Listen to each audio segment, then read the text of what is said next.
this event.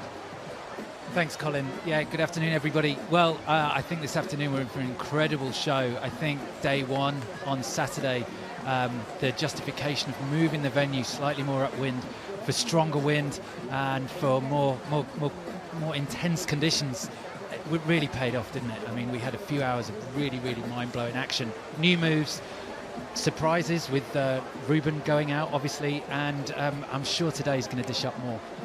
We did, as you say, some shock exits there. You know, former podium finisher Ruben Lenton and Big A legend running out of time in the dying minutes of that heat there. But here we are now. We are set. Jessie Richmond on your screen, ready for his heat. But before that, we're going to take you now to the format of this event, the Heat and Eliminations clip, to give you an idea of how the competition format will go down.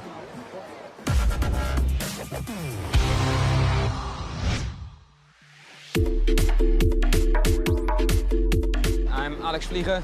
I'm from the Netherlands. I'm the Red Bull King of the Year head judge 2018. This year there's 18 riders competing in the Red Bull King of the Year. There's normally in most of the rounds 3 riders per heat.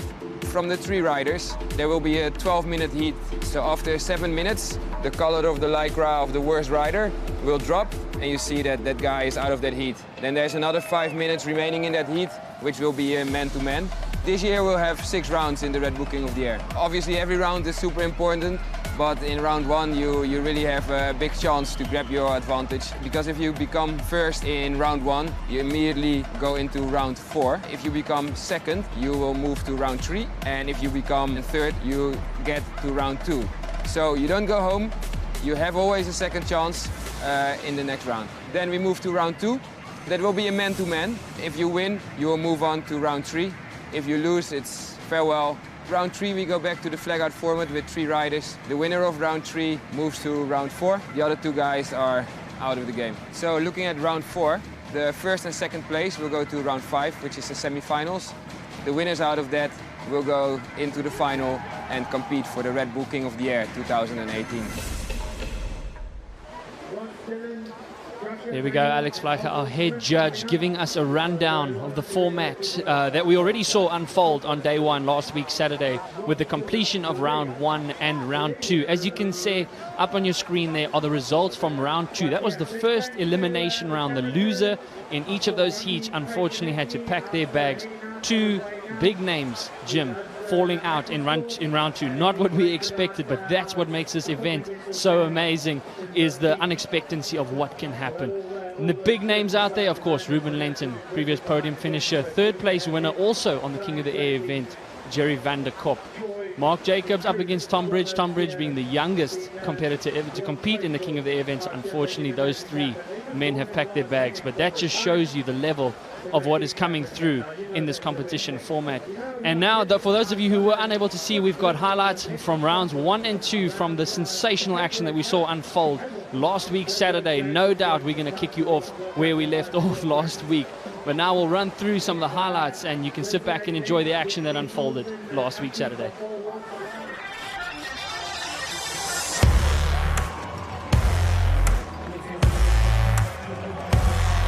Moving the event from Big Bay to Kite Beach makes such a difference. All the boys, they're going to jump, 20% higher. Feeling good about this one. Yes! One of the most radical boogie loops, I would say. A lot of height. Stephen Akistai throwing a little bit of variety in his riding. He was super stoked. Very technical maneuver. Launches up. First ever at the King of the Air event. And Tonin Reagan with a mega loop with a board flip. Tom Bridge, 1 rotation, 2 rotations. This new location's awesome. The beach is bigger, the wind's kind of better, so it's been a fun change. I mean, we got the 18 best riders in the world here, nailing it in some awesome conditions. I'm looking forward to see everybody go big and bigger and bigger, and taking more risk and see how it pays off. Fantastic boogie loop there. Look how high that back roll mega loop is, and even at that critical moment you're thinking about style. Oh, Jerry van der Kop's kite completely folding in on in there. So Renault coming out of multiple spins close to the crowd, looking in control, giving them a wave.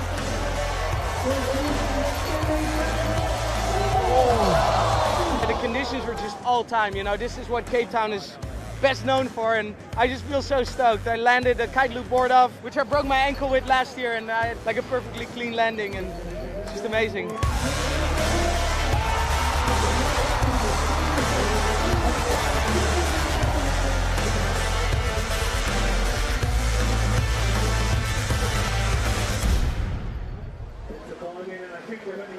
So I think nobody could disagree with the action that we saw there, and already this event is shaping up to be the greatest King of the Air I think we've seen in the 6 years that the event has been back in Cape Town. Those of you just catching up, if you didn't see on Saturday, we are at a new venue. We're 3 kilometres upwind from where the event has been in the previous 5 years, which was at Big Bay. The advantages of that: stronger wind and a little bit more consistent wind. It comes in a bit earlier in the day and holds a bit longer, doesn't it, Colin? It's a little bit stronger for the majority of that time. So who do we have left in the competition? This is a hugely international event. We have riders from all over the world. There are 15 riders still left in the contest, and from now it is a knockout format. So who is going to be going home? Well, we are hoping to run through and eventually deliver a winner today. It would just be fantastic to see that in front of the crowd here in Cape Town. So here are the riders that are left. So up in the top left, South African Oswald Smith. He had a great first heat. Joshua Emmanuel holds the current world record on the Woo device for height at 28.9 meters. Jessie Richmond from Hawaii is a King of the Air already. Lasse Walker from Holland, he got the contest off to a flyer in round one. Steven Akkersdijk finishes the top row. He's also from Holland and a real contender in this event. Absolutely, and then on the middle road, on the left-hand side, we got Sam Light from the UK, one of the most dynamic and controlled, concentrated riders. He's been doing fantastically well, going straight through to round 4. Lewis Crathen also boasting one of the top 3 overall scores from Saturday's event, so he's strong contender on his way to the podium. Ross Dillon, now the youngest Red Bull King of the Air competitor, also finding himself in round number 3. He'll be super happy with that. He will be going up against, in heat number 2, Liam Whaley and then Mark Jacobs as well. Reno Romeo and Antonin Reagan from France. 3 guys eliminated now from this competition. 1 UK rider and 2 Dutch riders, unfortunately. But now, standing down on the beach, we have Matt, who will be taking us away with rider Jessie Richmond, if I'm not mistaken. Matt, what's happening down there on the beach? Okay, Jessie, here we are. First heat of the day, your first heat. What's going through your mind? I'm going to put everything else outside of my mind and just focus on where we are right now. It's going to be wild. Of course, where we are, we can feel the Cape Doctor wind coming in over our shoulder. What kind of conditions are you hoping to see today? It's strong right now, and it's just going to continue to pick up. This day is going to be an absolutely ridiculous day. Hold on to your seats. Sure is. And of course, what really matters is putting together a performance for the judges. So we're going to go now to Judge Greg Taser to find out what the criteria is for the judges today.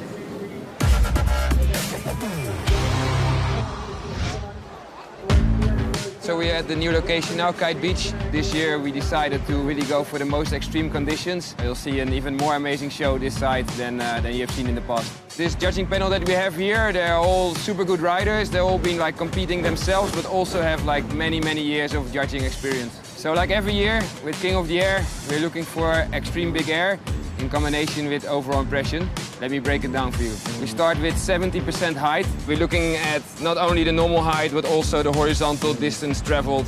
30% is extreme controlled powered moves. Make it technical difficulty, make it risk, make it show factor, make it innovation.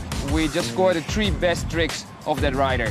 So we want to see some variation in those moves. You can do as many moves as you want, but we're looking for quality over quantity. In the end, we have the 3 best scores of that rider.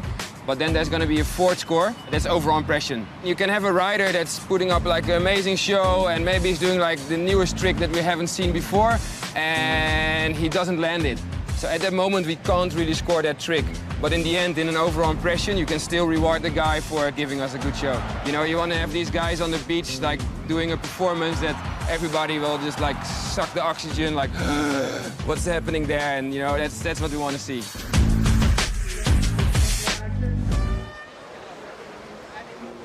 There we go. The red flag is up, indicating 5 minutes to the start of round number 3. As we've just pulled away there from Alex Fleicher, again, our head judge, giving you an indication of what the judges will be looking for in this event. Jim, we have seen throughout the history of this event, especially the last 4 or 5 years, we've seen a slight shift in what the judges are looking for, depending on the rider demand, depending on the weather conditions, and of course, depending on what the crowd love, which is why you are all here, grinned into your seats, ready to see this action unfold. So, overall impression, very important. Top 3 scores will be counted.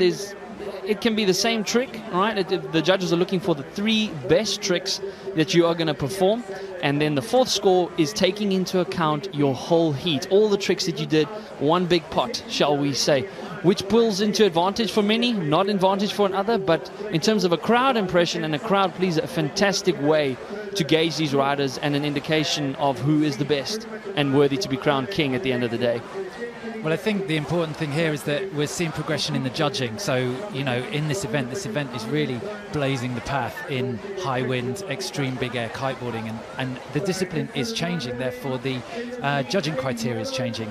All that plays into the hands of the live stream viewer, which we hope, you know, you guys are going to really enjoy what we're seeing here, because we are seeing progression. You're also going to see the scores. You're going to see what a rider needs in their heat. Critically, because this is a knockout stage now, what they're going to need in order to win the heat. And as you said, that overall variety is really important, because it gives an extra dimension to the heat. So yes, your top 3 scores, absolutely vital that you get those and do a really solid round of those, but the judges want to see progression. So outside of those top 3 scores, if you are crashing the most insane tricks and pushing the level, you're going to get rewarded for it. You're not going to be downplayed because you're crashing, trying to push things forward. And that's what we're going to see this afternoon. It's going to be insane. Well, that makes it so much more entertaining for as spectators, knowing that the riders will be going for more radical, more extreme maneuvers, knowing that they will be scored on that one, even if they don't land it. And that just shows, you know, what we want, what the spectators are wanting. So we're going to bring you action live here from Bloberg. We have moved 3 kilometers upwind from the previously held venue in Big Bay, a spot which guarantees a larger amount of wind, but still a fantastic backdrop. As in front of your screen, the 2013 Red Bull King of the Air winner, Jessie Richmond, is getting ready and warmed up for heat number 10, the first heat of round number 3, which will see Oswald Smith, Joshua, Emmanuel, and Jessie Richmond. But we'll get back to you on that one in just a minute. As we see the guys slowly warming up, the red flag is up less than, say, about 3 minutes to the start of this heat. So, Jim, as you were saying, you know, the overall impression, you know, it's going to change things up a bit. But I must say, the fact that we're willing to reward riders for pushing the envelope, as we've seen guys like Jessie just pushing the envelope more and more every year, it's amazing to see how they can do it. And like you say in some of the clips, some of these guys, their goal at the end of today is just to stay in one piece, you know, go home with all their limbs intact. And that tells you a lot about where they're going with it, but also the risks that are involved in this sport.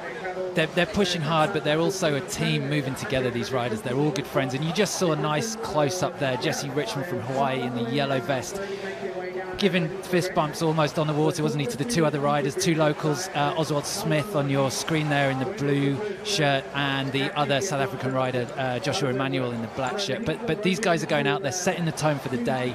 They're all in it together. It's a journey, this high wind journey, isn't it? Who knows where we're going to be at the end of each heat? Are we going to see innovation? I would pretty much put my house on it, especially with these guys in there. Jessie Richmond from Hawaii there at the top in the yellow. He's from Hawaii. I would say he got through his heat on innovation, didn't he, against Jerry van der Kop from Holland. Very close heat that was. Very close heat indeed. So Jessie managing to pull out, just, you know, having a shock fallout in round number 1, having to work his way back up the ladder. He now finds himself in heat number 10 of the first heat of round number 3 against Joshua Emmanuel, last year 2017 Red Bull Mega Loop Challenge winner. A fantastic achievement for Joshua, a dream come true against frequent South African champion, shall we say, and one of the most dynamic riders in the world, Oswald Smith. As you see, the orange orange flag is up. Less than a minute to the start of this heat. As you can see, the guys gently cruising up and down, just feeling out the wind, feeling out the conditions, and ramping themselves up, shall we say, for what is going to be a mouth-watering first heat. Already the levels are so intense. We saw some scores coming in last Saturday, so close, down to less than a point separating some of these men. As we see the green flag going up, we are underway, coming to you live from Bloberg Beach in Cape Town, South Africa, with Jessie Richmond opening the account with a stomping mega loop laid back roll, unfortunately not landing it as his kite drops down to the water, not being able to get his kite back in front of him. Not too bad for him there, though. Went for it straight from the start, didn't he? Jesse pulls his loop really early, and what you'll probably see here as Joshua Emmanuel goes for it, just delaying the loop a little bit later, getting to the apex of his jump before pulling it there. That was huge manoeuvre, Colin. Massive maneuver there by Joshua Emmanuel, showing a large amount of control. As we see Oswald Smith, similar maneuver. His kite is going to stall in there. He's not going to land it. Crash. Oh, but a fantastic attempt by Ozzy. We saw a similar thing happen to him several years ago when his kite stalled in the middle of the loop. A mega loop involves the kite spinning 360 degrees in the air. As Jessie Richmond, realizing that he had crashed his first attempt, makes no mistake on his second one.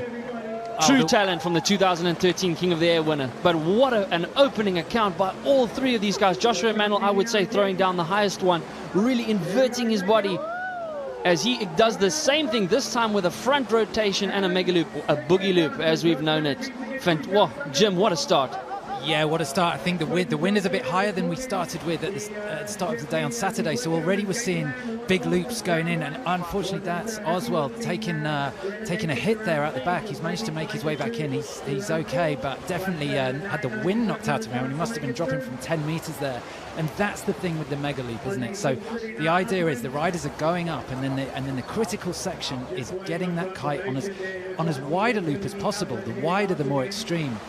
The risk you're taking there, of course, is finding the time to fall back under the kite and have the kite catch you before you hit the water. Unfortunately, the kite just stalled there. So it's a really fine balance between injecting enough extremism into the loop and also getting it round safely to catch you again. But that is the name of the game, and what a start to this heat. Unbelievable control from both these riders. Jessie Richmond not landing his first attempt, but making no mistake on the second mega loop with a late back roll. Like we said, a mega loop involves rotating the kite 360 degrees with the goal trying to get the kite as low to the water as possible whilst trying to get your body as high as possible. As we see Jessie Richmond heading out towards the back. These guys are looking for a nice ramp, a nice wave. He's slowing down his speed. Has he found something there towards it? It looks like he's building a speed. He unhooks, pops into the air, back roll, handle pass. He's grabbed the bar on the edge. Can he? He recovers beautifully. He should land this, and he does. Experience on his side. A huge score. Joshua would have seen that. What a maneuver there. A handle pass involving unhooking the, as you can see close up, unhooking the bar from his sugar. He is stoked. He knows that is going to score big points. Jim, just in terms of the technical implications of what was done there, fantastic maneuver by Jessie. Yeah, just a straight loop there with a nose grab from Joshua there. But that move from Jessie, I tell you, there was a journey on that, wasn't there? He rode it out, and like as you rightly said, the recovery, because he grabbed the end of the bar, and the kite looped on its way out in a really radical position anyway. I mean, that was a radical mega loop on its own. So, but that's experience for you. I mean, these guys have so much experience in high wind, and it's so good to watch. Joshua Emmanuel throwing a one-footed mega loop there. Oh, great to see Oswald Smith back up and riding. As he goes, mega loops, late back roll. Unfortunately, I would say the level has risen a lot over the last while since we started this event on Saturday. He will get some points on the board. That's a good start, just a comfortable start. He obviously had a very hard crash as he heads back out to try and find a ramp and hopefully make the most of the situation as he does the same thing that took him out just now, this time making no mistake, bouncing a little bit on the water, but he will get good points for that. Fantastic recovery and a good show of experience and mental stability there by Oswald Smith. Yeah, he managed to ride that one out just about. It's not going to be the best score of the heat, but just in the top left of your screen there, we have 3.5 minutes left until we flag one of these riders out. And then we're going to be down to 2 riders for the last 4 minutes of the heat who will go man on man. Their 3 scores are going to continue, so it is about quality over quantity. As we see Joshua Emmanuel riding one out, he looked happy with that one as well. mega loop back roll on the inside. But Jessie, look at the way he commits from the minute he takes off on that wave. There is no backing out of that trick, no second thoughts, and the way he lands, I mean, he is on fire. He's a previous king of the air. He is in this to win it for sure. He had a slow start the other day, probably a bit of a surprise, had to go through round 2. He's yet to go through this round to meet the winners in round 4 from the previous day, but wow, Jessie Richmond off to a flyer. Unbelievable control, style and power there by the Hawaiian, as he pretty much pulled off the same maneuver in terms of points, shall we say, as what Josh did, but he just showed just that little bit more control, that little bit more style, which the judges are looking for. The judges are looking not only for the biggest and highest and most radical maneuver, they're looking for it with a rider that executes it with control. And just that style factor makes a huge difference to the points. So as you'll see on your top left-hand corner, the points will be making a big difference.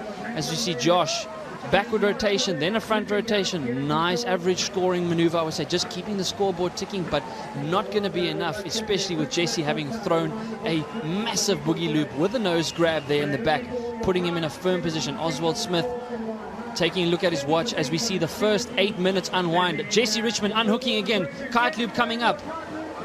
Not quite getting the edge that he needed there in order to what looked like was going to be a kite loop handle pass, a maneuver which won him the title back in 2013. We saw him pull that spectacular maneuver off in the final, so we know he's hungry. As you said, a shock exit from round number 1, Jessie, but that's just only made him more pumped for these rounds to come. Yeah, absolutely. And just in the top left of your screen again, 1.5 minutes, so you will see the 3 riders there. Oswald Smith, the rider who suffered the impact earlier from the big crash. He's registered 2 scores, 4.85, 4.84. He needs 8.99 to stay in this heat. That's a huge score. I mean, Oswald Smith, he is an incredible rider, a very, very all-round rider as well, trying to register a steady mega loop. I'm not sure that's going to be enough. He's got 1 minute left. But as you say, he only needs 3 scores, registered 3 scores. He could do with 2 big scores now, I think. But coming up against Jessie and Joshua, who look so comfortable in these conditions, they've also not expended any energy. They haven't crashed yet. Jessie especially looking very, very cool. We had very few scores on Saturday in the 7-point range, and the fact that Jessie Richmond and Joshua Emmanuel. Jessie Richmond with a maneuver, I have no clue what that was.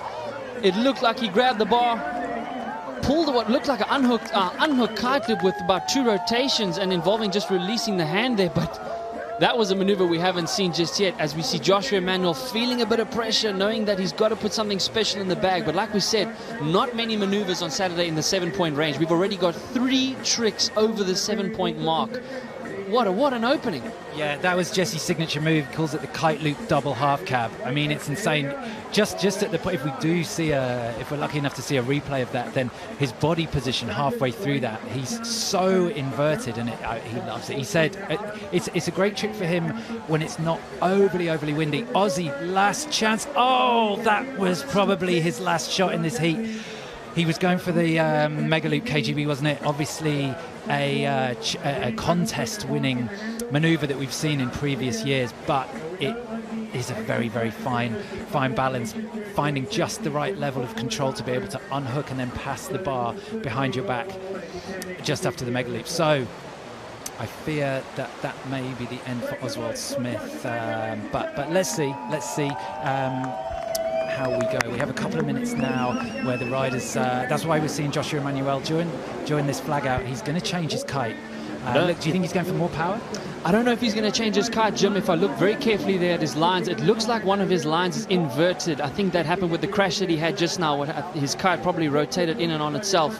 But now we are in a 2-minute transition period, as we saw Oswald Smith going for the Mega Loop KGB, one of the few riders besides Aaron Hadlow who has attempted this trick in the King of the Air. Unfortunately not landing it, but we now have 2 minutes to decide which of these 3 riders will be packing his bags and going home.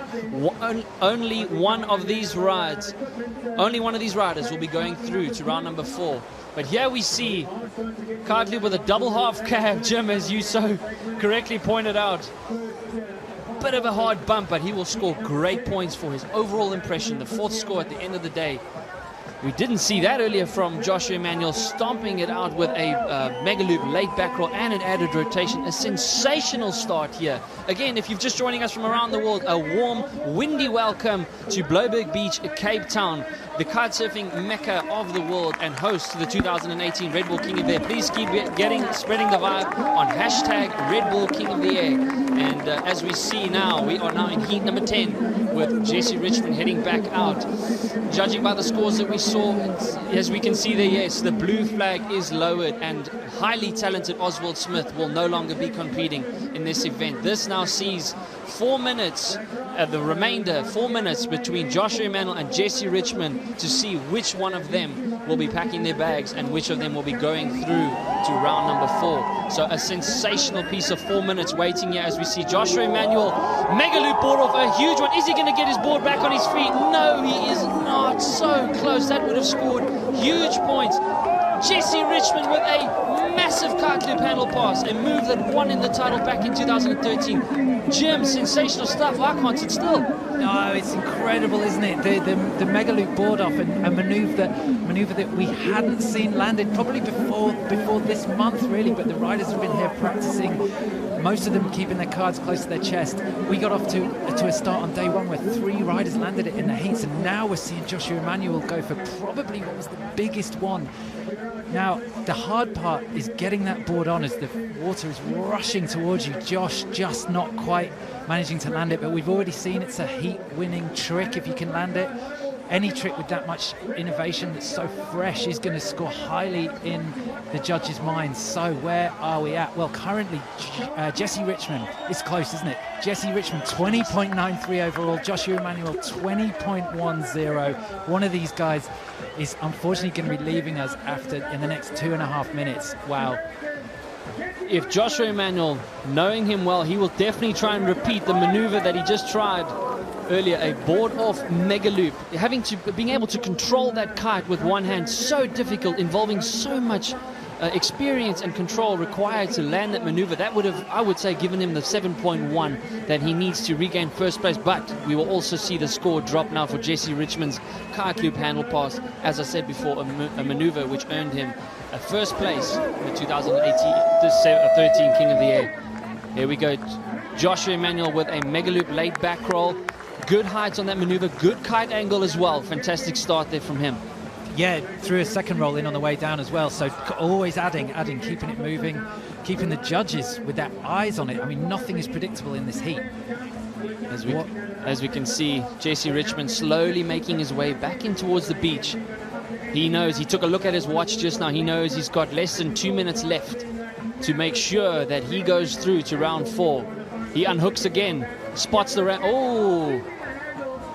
losing the handle there on what was going to be another kite loop maneuver, but he's going to recover quickly. He still have time. We pretty sure he will go for that maneuver again.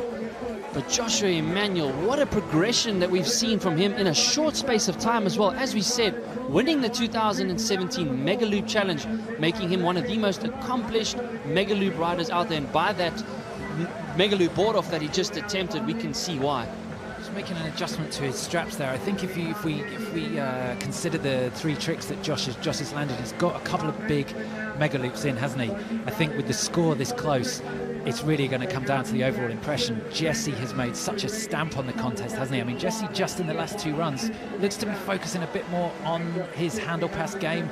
This isn't a handle pass contest by any means, but obviously he feels that that's where he's going to be able to have a little bit more impression than Joshua. As we see him again, Kung Fu pass coming in for the double pass. That would have been a huge, just missing. Fair play to Jessie. He's okay. He's not too worried about losing his kite at this stage. This is the end of the heat, but unbelievable commitment there by the Hawaiian, raising his hand to indicate to the crowd and the judges that he is okay. We did see Josh go for a launch. He did get the mega loop.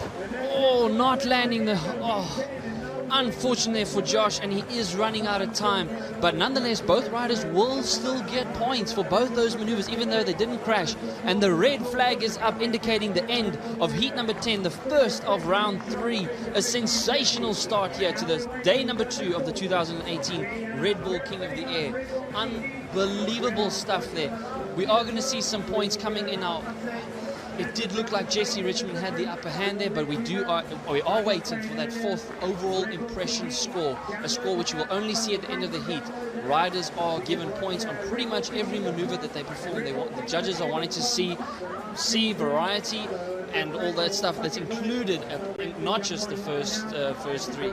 So unbelievable as we saw the highlights from the first round of round number 3, probably one of the biggest loops that we've seen pulled off thus far in the competition. But Jessie Richmond taking the game to a whole nother level with that awesome recovery on a dangle pass there. Jim, Jessie's on fire, but it's going to be close, but Jessie's on fire. It's going to be close. I think if the scores that we had in the top left corner were true, he just had a lead on points, and then taking in the overall impression that we're seeing from these tricks here, we've seen a great variation in tricks as well. I mean, that is we'll probably only see Jessie to go for that trick in this contest. I mean, he calls it his signature move. I mean, it absolutely is. It's an incredible move, that Megaloo double half cab. Josh just really throwing everything at it at the end, wasn't he? In going for the mega loop board off. Jessie can't believe Jessie actually went for 2 passes on that maneuver, showing the commitment that he threw. But it's going to be very interesting to see if Josh Emmanuel did get the 7.1 that he needed. Not too sure, but as you said, Jessie just throwing in the commitment, and first time we've seen him throw his signature move. We didn't see him go for it on Saturday, but if Jessie Richmond was riding the way he's riding now on Saturday, we would not have seen him in this round. He would have gone straight through to round 4. So a fantastic opening account. We saw very few scores go into the 7-point range on Saturday, and we saw 3 now. Joshua Emmanuel also pushing the limits. He knows whom he was up against. He knew that he had to throw everything that he can, and what a sensational effort by both of them. As we see Matt, our infamous commentator. Go, take it away, Matt. Huge start from you there. Double pass there, came so close. How was that? That was a wild heat. I decided that the last one I didn't make it through because I wasn't going big enough, so I went bigger. How are the conditions out there for that first heat? It was solid. It's windy, the waves are good, it's freaking gnarly, so we'll see what happens, but I went for it and that's all I can do.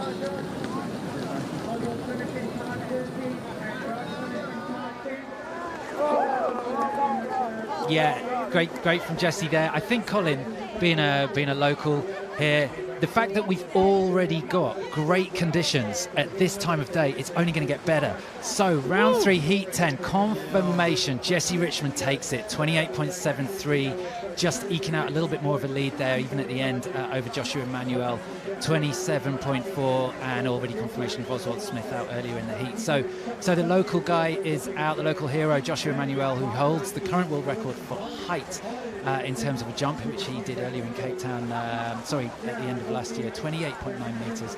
And Jessie Richmond, confirmation, 28.73. This contest, as we said, is shaping up to be one of the best yet. New venue, great kickers, good wind already. It's looking great, isn't it? Absolutely, it is looking sensational. For those of you who have just joined us again, this is now round number 3. We completed round 1 and 2 last week Saturday, and we are now going into the second heat of round number 3. Mark Jacobs, all the way from Wellington, New Zealand, accomplished rider on the freestyle tour, not his first King of the Air appearance as well, but now a big and new name into this competition. Liam Whaley from Spain, the 2015 freestyle world champion, bringing in loads of technical and freestyle experience into this event, and now the only local South African rider remaining in this event, also now the youngest competitor now to survive, Ross Dillon player, putting in a sensational performance in avoiding round number 2 back on Saturday. A fantastic opening account by him. So we are going to set now for what is going to be another mouth-watering heat. All 3 names not as well known in the big air kitesurfing discipline, but judging by round 1 from Saturday, that's about to change. Yeah, exactly. And just to give you a little bit of context, Mark Jacobs and Liam Whaley regularly compete on the freestyle world tour. So we're looking at the big air discipline here, the extreme big air discipline. Those 2 riders have a lot of competition experience already. Liam Whaley is a world champion. Mark Jacobs has been on the contest tour for 10 years, regularly placing on the podium, an incredibly powerful rider. So those riders are going to be trying to bring a little bit of difference. As we see, that's Liam right there, taking off straight into a mega loop late back roll, controlled with a nose grab on the way down, landing it cleanly. On the way into the crowd, he'll be close in there. He'll be feeling their cheers, ramping him up as we see Mark Jacobs just making his way out over the kickers, looking for a ramp. A little bit busy water on the inside there, can't quite find one on his first run out. That's going to be the challenge, the conditions. But Mark Jacobs making it look easy. As you said, Mark Jacobs and Liam Whaley, both of the most aggressive freestyle riders on the World Tour and in the world for that matter. So this is going to be a very interesting matchup. Riders that have not progressed very far. As you see, two brand new riders in this competition. Mark Jacobs also not having progressed too far in the event. But Ross Dillon, mega loop late back roll, nice and stylish with a nose grab, throwing in some technique, and he was really concentrating hard before this event as to know what should he focus on, what should he go, really for a lot of maturity and a lot of stability for such a youngster, local talent, humble guy, one of the nicest guys you will ever meet, a true ambassador for the sport. And here we are, heat number 11, the second heat of round 3. In your screen, in the yellow vest, Mark Jacobs, one of the most powerful riders on tour, as we see Ross Dillon throwing down what could arguably be the best loop thus far, but Liam Whaley showing him that this game is not over just yet. Liam Whaley catching a bit of a chop there, Jim. As we say, the challenges here, you can see there's a lot of bump on the water as you see these Mark Jacobs, he's coming in, he's lining up something. Mega loop, board off, landing it cleanly, a trademark maneuver that we have seen become on this event thus far. The first time ever we saw it landed on Saturday, a board off mega loop. Mark Jacobs adapting very quickly to where this competition is heading. Yeah, that's a dangerous sign for the other two. Mark Jacobs getting off to a good score there with the mega loop board off already, and then a mega loop late back roll clean with a grab. Two high scoring tricks there back to back. Now that's what you want to see on the scoreboard, isn't it, as a competitor? Nice and early, two good tricks in the bag. Obviously the riders are looking at each other. I don't think they can necessarily hear the competitor, hear the MC. It's very windy out there, so I'm not sure they can hear exactly where they're sitting in the heat. We obviously have the benefit of seeing the point ladder, how many points they're going to need to move up in front of the other rider, adding intensity. But as we see, a combination of 3 back rolls on the way out. Ross looks happy with that. It's the combinations that are adding variation, isn't it?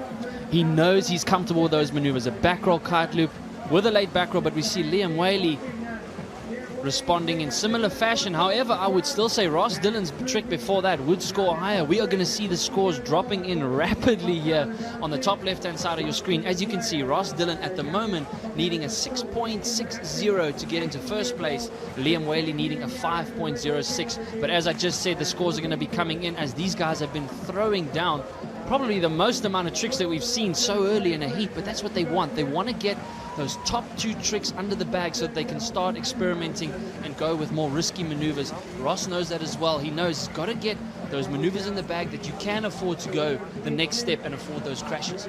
Yeah, well, I think also the difficult thing for Ross is he has very little competition experience. He's 18. He only turned pro in December. He's against guys who really understand heat management. There's 4 minutes left. 4 minutes have already gone. It's going to be going by in an instant for Ross. As we see Mark going for the mega loop board off again. 2 of them now. Very, very clean, isn't he? So clean for a move that we haven't seen in the contest before this year. Ross Dillon making his way over the bumpy surface. He's got a kicker, a nice one at that too. Boogie loop with another rotation on the way down, showing an exceptional amount of style and control and pretty much making the landing. Ross knows that he's comfortable with it. Unbelievable stuff there from the 18-year-old, a quarter-finalist in last year's Mega Loop Challenge as well. So we know he's got a Mega Loop game under his belt. Unbelievable. Well, he made history in that event by landing this maneuver that he just saw there for the first time in that contest. A huge front roll, just trying to ride it out. Not Mark's best score there, not the most critical. The kite didn't go through a loop, but adding some variety. And then Kung Fu pass from Liam. We saw him do that in the first round. I thought it was slightly underscored in the first round against Liam. So much commitment there. Talk us through that move, Colin. Kung Fu pass, I would say, one of the most difficult maneuvers to do in this competition format, involving a rotation upward as high as you can and then passing the bar behind your back. Most of these guys are riding with the bar attached to their harness. He unhooks it, putting all the load of his body weight and the pull from the kite onto his arms, passing the bar behind his back, adding a rotation on the way down. A very high score moving move, especially if you can do it at height. Ross Dillon Very nice and controlled and styled back roll kite loop. Unfortunately, Liam and Mark already throwing down some heavy maneuvers. This is going to be very close. We're going to see the scores shifting here as we see them dropping. Look, there's 6.6, 6.1, 6.2 on the first scores. Very close between these three riders, but Liam Whaley, that Kung Fu pass should go well into the 6-point range. Yeah, well, I think as long as Ross has got a big enough kite and he's holding enough power, he just needs to hold his game. He's got it well within himself to score the 5.84 that he needs. Is there a little bit of psychology playing into his mind? He's seen the other guys go for some really, really technical passes. This isn't a handle pass contest, but for sure, it's definitely going to be playing on his mind, isn't it? He just needs to nail a couple of big loops, and the contest is within, and the heat is within his range. And we see Liam going for the double back roll mega loop with... Oh, look at the way he rode that out. Unbelievable. That's freestyle experience there. Wow. They land with such speed in the freestyle game, don't they? He's used to riding it out and making those slight adjustments, and that's what is separating Liam at the minute, I think. Back rotation with a late roll, and not on the landing, adding an extra 360-degree rotation, shall we say, at the bottom. That is freestyle experience coming into the Big Air format. 2015 World Champion, showing us just exactly how it's done. A lot of pressure, I would think, on Mark and Ross. As we see Ross Dillon pulling in a nice maneuver, unfortunately not getting the height that he wanted, but he has got just over a minute left in this first 8-minute slot. One of these riders will now be packing their bags and going home before we decide number 1 and 2. But Liam Whaley just showing the experience and the composure. He was sick for the last 4 days as well. Walking into the competition booth this morning, he didn't look his old self. And I asked him, I said, how are you feeling? Had to go to the doctor. So unbelievable composure and style and commitment in light of the challenging last few days that he's had. He'll be feeling the pressure and the heat, but what an opening account from all three of these men. But Liam Whaley just showing that extra bit of flair that has earned him the podium 2 years ago. Extra bit of flair, but also speed control experience as well. And people may wonder, as we see Ross going for the double mega loop boogie roll, he landed it as well. Look how pleased he is. The boogie loop, the front roll with your body, back loop with the kite, was the benchmark of the competition within the last 2 years. It was the move that Ruben invented that guys were chasing to catch. Now Ross has added a double spin into there as well and landed that really cleanly. It's going to score highly. It's going to be tense, this last judge's count up. No, that was sensational stuff. As we see, the red and green flag is up. The red flag alongside the green, indicating that we are in the 2-minute transition period where the first 8 minutes is complete. During this transition period, the judges will flag out the worst of those three riders. As we see now, just a quick recap from that first 8 minutes. Ross Dillon, unbelievable entry from him. He'll be super stoked. Kite loop with a multiple back loop rotations there. Unbelievable start to this competition for him. He is super stoked. But Liam Whaley, look at that control. Look at that delay in that kite loop. Not just going for it from the beginning, but stalling the loop, looping it nice and slow through the front of the competition window. The judges will be happy with that. A 6.62, very high scoring move there. He also throwing in the Kung Fu pass. At the moment, I would say that Liam Whaley definitely has an edge on the overall impression score, but this is so close, as we will see in this 2-minute transition period, which of these three, unfortunate that one of these three are going to be flagged out, and then within the next 6 minutes or so, another one of these riders will be packing their bags. But there in your screen in front of you, the 18-year-old local legend right here. This is his home spot. He knows it better than most. Unbelievable effort from him. The crowds are building here as well. Again, for those of you who have just joined us, we are now in the transition period of heat number 11, the second heat in round 3, where 2 men will be going home and the winner will progress through to round number 4. Unbelievable opening shot here. Jim, we're going to need super glue in order to keep us down on these seats. Well, I think purists may question, where freestyle fits into all this, having a freestyle heritage. But I tell you what, I'm really enjoying seeing Liam Whaley's interpretation of how to bring it into this side of the sport. There's no question he's going big, but also the way that he's landing and adapting and just showing us that there is possibility to still move forward, to still bring a bit of everything into it. There's so many facets to kiteboarding. You can go wave riding, you can ride like a wake styler, you can do huge jumps, and Liam Whaley is really in this heat particular, and let's not forget there's still 4 minutes of the heat to go, but I really like his interpretation and where he's going with it. So, confirmation we have just had that Ross Dillon is flagged out of the heat, so that will be the end, unfortunately, for the rising star, the 18-year-old from right here in Cape Town, who will play a part no longer in this contest. As we see Liam Whaley with a huge loop and a bar spin on the way down. Not the highest one, but he's just looking so controlled, isn't he? Unbelievable control there. This is going to be a tight heat as we see Mark Jacobs coming in. Mega loop late back roll with a board grab on the way down, just showing that style and power and control. Will we see Mark Jacobs going for the Mega loop KGB? We know he can do it, and he knows he's up against a fierce competitor. These two riders now not only meeting in round number 3 of the Red Bull King of the Air, have met against each other on the World Tour multiple times. Liam Whaley, as you said, injecting that freestyle experience and control into the big air discipline. And it's turning out to be a winning recipe. But as we say before, just in credit for Ross Dillon, who has been flagged out. All the best to him. We will no doubt be seeing him again at this event and in the world of big air kiteboarding. So fantastic effort there by the youngster. But now, 4 minutes, less than 4 minutes left in this second period to determine which of these two riders will be advancing through to round number 4. There in front of you, Mark Jacobs from Wellington. He's going to gently cruise his way back in.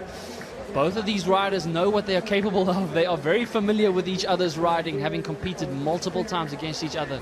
As we see 2015 world champion on his way out towards Robben Island, trying to eye that kicker. Nope, he's going to turn around, not finding the ramp that he needs. He'll be looking back. It's a gentleman's agreement in this competition format that whoever jumps first, other riders should refrain from jumping, as the judges are paying attention only to the rider who was first in the air. Boogie loop with a tail grab there from Mark Jacobs, not getting a whole lot of distance, but a good kite angle there from him, Jim. Yeah, I mean, we've been talking a lot about Liam, but let's look at the scores. Mark is currently heat leader. I mean, it's very close, 19.38 against 19.18. So Mark definitely making an impression on the judges there. I mean, they're averaging 60s, but Mark's slightly higher 60s. He did the Mega Loop board off, let's not forget, as we see Liam Mega Loop with a late back roll, coming in again, landing pretty cleanly. That's not his biggest trick that we've seen in this heat. I think he's done a bigger version of that trick in the same heat. So I'm a little confused as to why Liam went for that one, but props to Ross there. Ross, obviously, with his dad on the beach, he is still going to be a local hero, and we'll be hearing a lot more from him for sure. There we go. Nice basic board off there from Mark Jacobs, just adding a little bit of variety. Liam Whaley's Mega Loop with a late back roll that we just saw, is that going to give him the 6.33 that he needs to regain first place? This is going to go down to the wire. Scores don't get any closer than this. Liam Whaley launching Boogie Loop. Nice control, delaying the kite rotation, just showing some power and style at the same time. A lot of control executed there by him. That could give him the 6.33. All I know is, Jim, I don't want to be a judge at this point in time. Yeah, and let's not forget, this isn't the preferred discipline of these guys. You know, this isn't, I guess, where they make their bread and butter money in terms of the sport, but definitely showing that they have so much control. In terms of where they're from, Mark, who you're seeing just land there from New Zealand, some very, very windy spots there from Wellington. He says it's one of the windiest spots in the world and we should probably all go there, according to him. Liam Whaley, he's actually Spanish. Good sportsmanship from him there at a really critical time in the heat, going to grab the board for Mark. As we say, great friends. They compete together with each other for a long time on the freestyle tour, but they still have time for each other. So yeah, here we go. We're going to get another replay right now, and it's that was just of that moment from Mark there. Bit of a spatula there by the New Zealander. He wanted to go for it. We're not quite sure what he wanted to go for, but unfortunately the bumpiness on the surface of the wave just allowing his board to slip out from under his feet. So fantastic effort there by him. As we see now the highlights of heat number 11 of round 3. Ross Dillon unfortunately being flagged out, but he can go out with his head held high. Fantastic effort by the South African. But now, just a quick cap here of Mark Jacobs throwing the trademark board off mega loop, not quite getting the height and distance that he needed. So this score is going to be really close. The overall impression score, which the judges are working on right now as we speak, is going to come out. But Liam Whaley just injecting that freestyle experience. But Ross Dillon, what an effort from the youngster. Yeah, great. I mean, he's gutted to go out, wasn't he? But he's definitely put in a great performance here, as we see the boogie loop bar spin from Liam, and just the one that we saw before that a couple of tricks ago was going double back roll into a mega loop. I mean, it's not the basic standard, but the impression that these guys are giving into what's possible. You know, what they're doing out here is we don't see this every day. This contest inspires next level performance, as well as, you know, mixed with the Cape Town conditions. But when you get everybody on the beach together, Red Bull putting on an event like this, it really blows your mind in terms of what is a standard. And as we know, this is certainly not standard. Absolutely, as you can see, the tablecloth, the infamous tablecloth, coming over, an icon of this city and Africa for that matter. Table Mountain right there in front of you. You can see plenty of white caps at the back as the wind steadily progressing as this afternoon comes on. But those of you who have just joined us, a warm welcome to the 2018 Red Bull King of the Air. Here we have the results from heat number 11. Liam Whaley edging out Mark Jacobs by 0.04, the narrowest margin separating positions that we have seen in this competition. Mark Jacobs getting a slightly higher overall impression score, but Liam Whaley just enough to get him through into round number 4. Jim, closest margin we've seen, bar none. Unbelievable effort.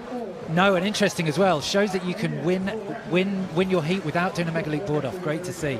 And we are going to go down to Matt on the beach, who has an interview for us. Let's see what's happening. Hey, Liam, huge heat for you. Massive boogie loop out there. How was that? Yeah, super hectic. I mean, I did a few tricks that I've never tried before, like the kite loop front roll, going to the left. I'm usually doing tricks to the right in my home spot, so I'm pretty stoked to go through that heat. That was definitely a tough round, and I knew I had to win it, so psyched to get through. And you've competed against Mark before. Obviously, you both got a freestyle background. Were you watching him on the water going trick for trick? I was watching him in the corner of my eye, but I was just kind of concentrating on my tricks. I know what he does. I know what I need to do to win. So, yeah, I think it all worked out pretty smoothly, and yeah, just really psyched to be in the next round. Good job, man. Well done. Liam Whaley from Spain claiming first place in heat number 11 of round number 3. A deserved first place there from the 2015 world champion. But now we are into the last heat of round number 3. A huge upset in round number 1, but we saw him come back confidently in round number 2. Kevin Langery from the Netherlands, 2014 Red Bull King of the Air winner. And Tonen Reagan from France and Renaud Romeo from Brazil. This is going to be an exciting matchup, and Tonen Reagan boasting some of the highest scores in round 1. Again, unfortunately for him, he was against Aaron Hadler, otherwise he would have scored the highest. And Tonen Reagan has made his mark here at the Red Bull King of the Air event.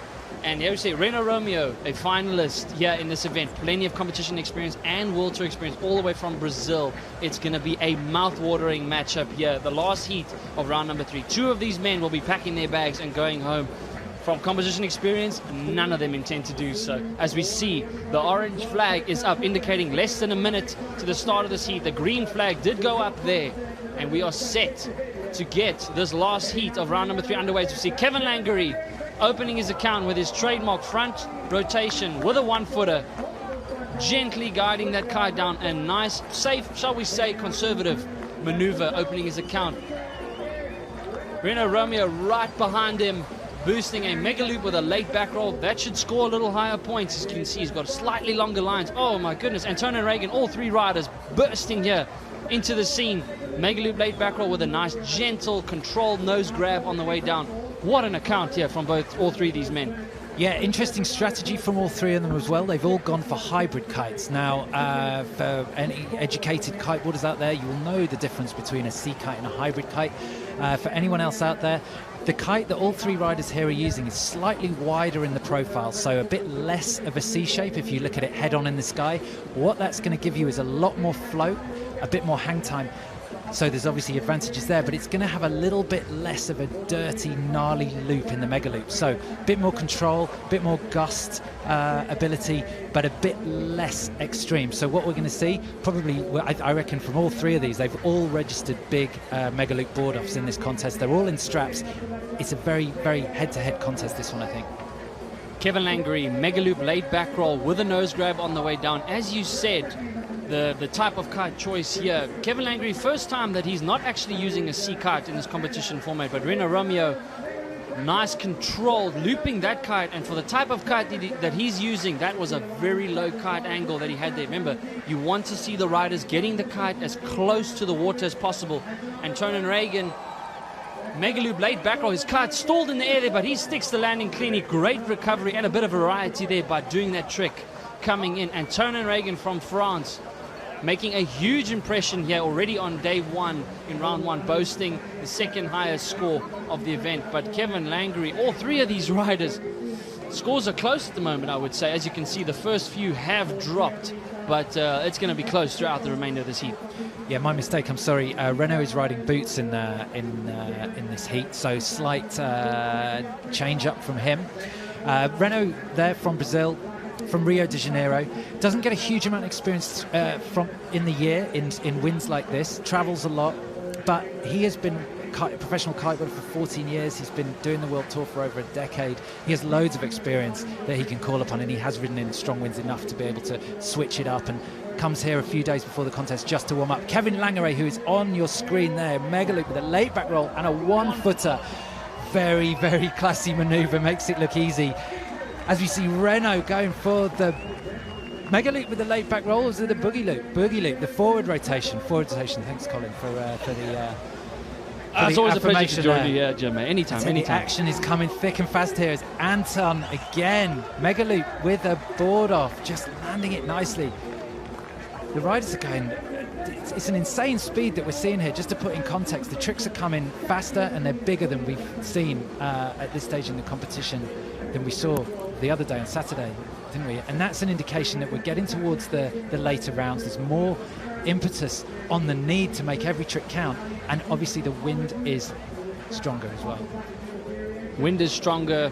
Thankfully, we've got some nice kickers, as you see Kevin Langery finding just one of those, not getting the height that he wants. He's going to pull out of that jump quickly, knowing that that is not going to be included in his top two scores. The top two scores are counted in this first 8 minutes, and after 8 minutes, one of these riders will be flagged out. 2-minute transition period to then decide who will go through for the remainder of the four. And Tonin Reagan, nice front roll mega loop there, not going to score a whole lot of points. Don't think that'll be included in his top two. But Kevin Langery, Rena Romeo and Antonin Reagan going up, smashing out the moves already in this first few minutes of this heat. But Kevin Langery there, trademark kite loop with an, shall I say, an indie tail grab, just showing that little bit of style, a little bit of punk. As we see Rena Romeo, mega loop board off becoming very popular in this year's competition, having seen it being landed for the first time, attempted first by Lasse Walker in round one on Saturday. So these guys they know what it takes. They're upping the game. We're going to see some interesting things here as the guys are heading. Rena Romeo stomping mega loop board off. That is going to score huge points, and you can see the excitement. Kevin Langery would have seen that as we see him lining up. Is he going to do the same? Yes, he is. Mega loop board off, slightly higher, and slightly higher, I would say, but not quite the kite angle. There, Kevin is fired up. Unbelievable from both these riders. Fantastic footage there, and then seeing what it meant to Kevin. As we see Antonin going up now just into a forward with a front roll board flip, nicely controlled.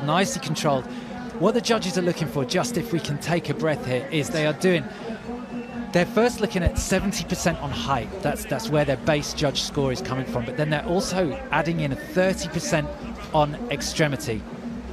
So how can we get extreme? We can go high, and then we can inject power into the kite. A real critical nature is bringing the kite down almost level with you through the loop. I mean, that's the basic way of bringing in extremity, but any kind of rotation, any kind of addition you can make in that critical moment is all going to add into points. Now, what I really enjoy in seeing all these riders is this mega loop board off and these double rotations in mega loops. We haven't seen these in competition really very regularly at all. I mean, this is the only competition of its kind, really. There's the mega loop challenge in Holland, but that's only about mega loops.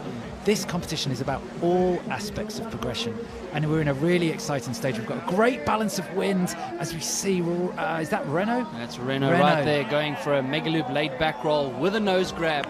A lot of times, might think the grab, but the grab on the board, when they're grabbing the nose or the tail of the board on the way up or on the way down of the maneuver, just shows that extra bit of style, that extra bit of control, which the judges are looking for. It can give you just that extra point or two that you need to make it through to the next round.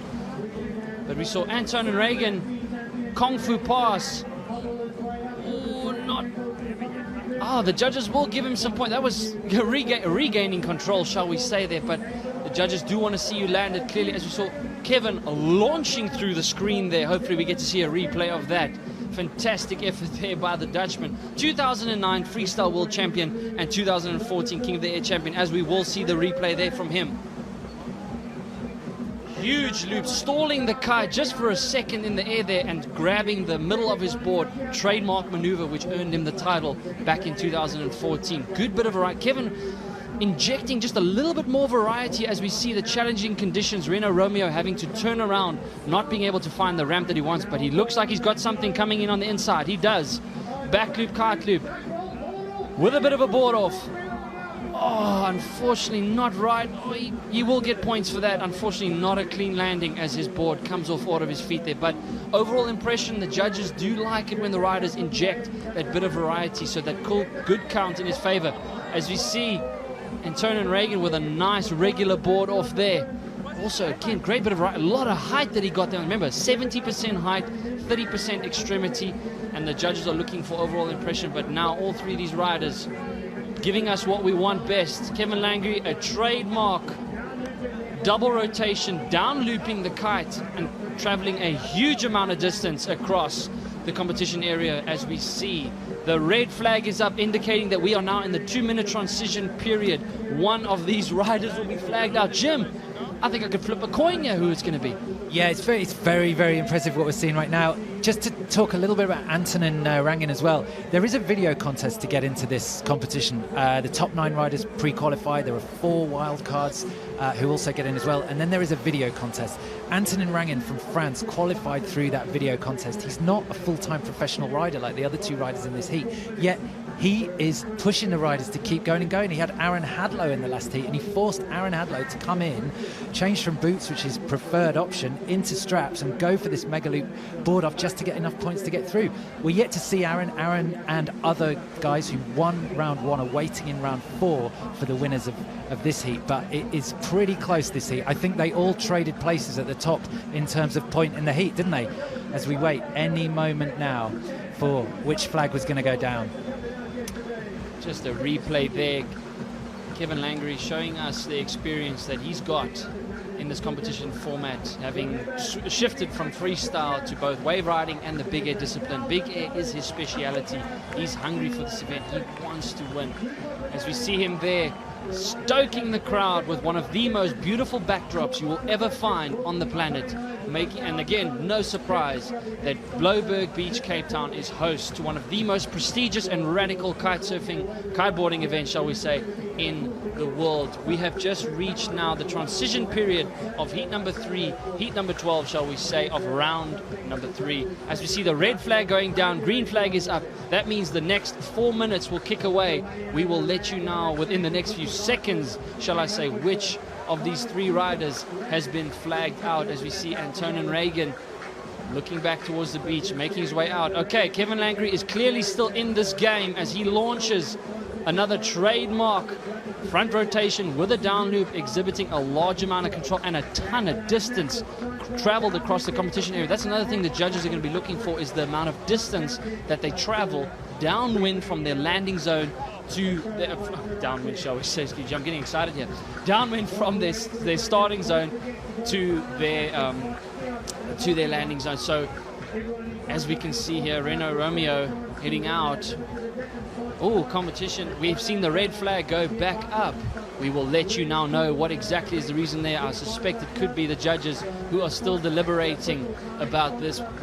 As we said, it could be any of these three men. So no doubt that could be what the reason is. Very close, wasn't it? Very close. And this year we have a slight change in terms of the judging, in terms of the 3 tricks and then the variety score that's done on the end. But it's also, in order for us to have this live scoring, there's also new technology brought in as well, which really adds to our own experience of the event, but also potentially makes the job of the judges harder when it comes to a tough call, isn't it? I mean, these numbers have got to be very, very tight.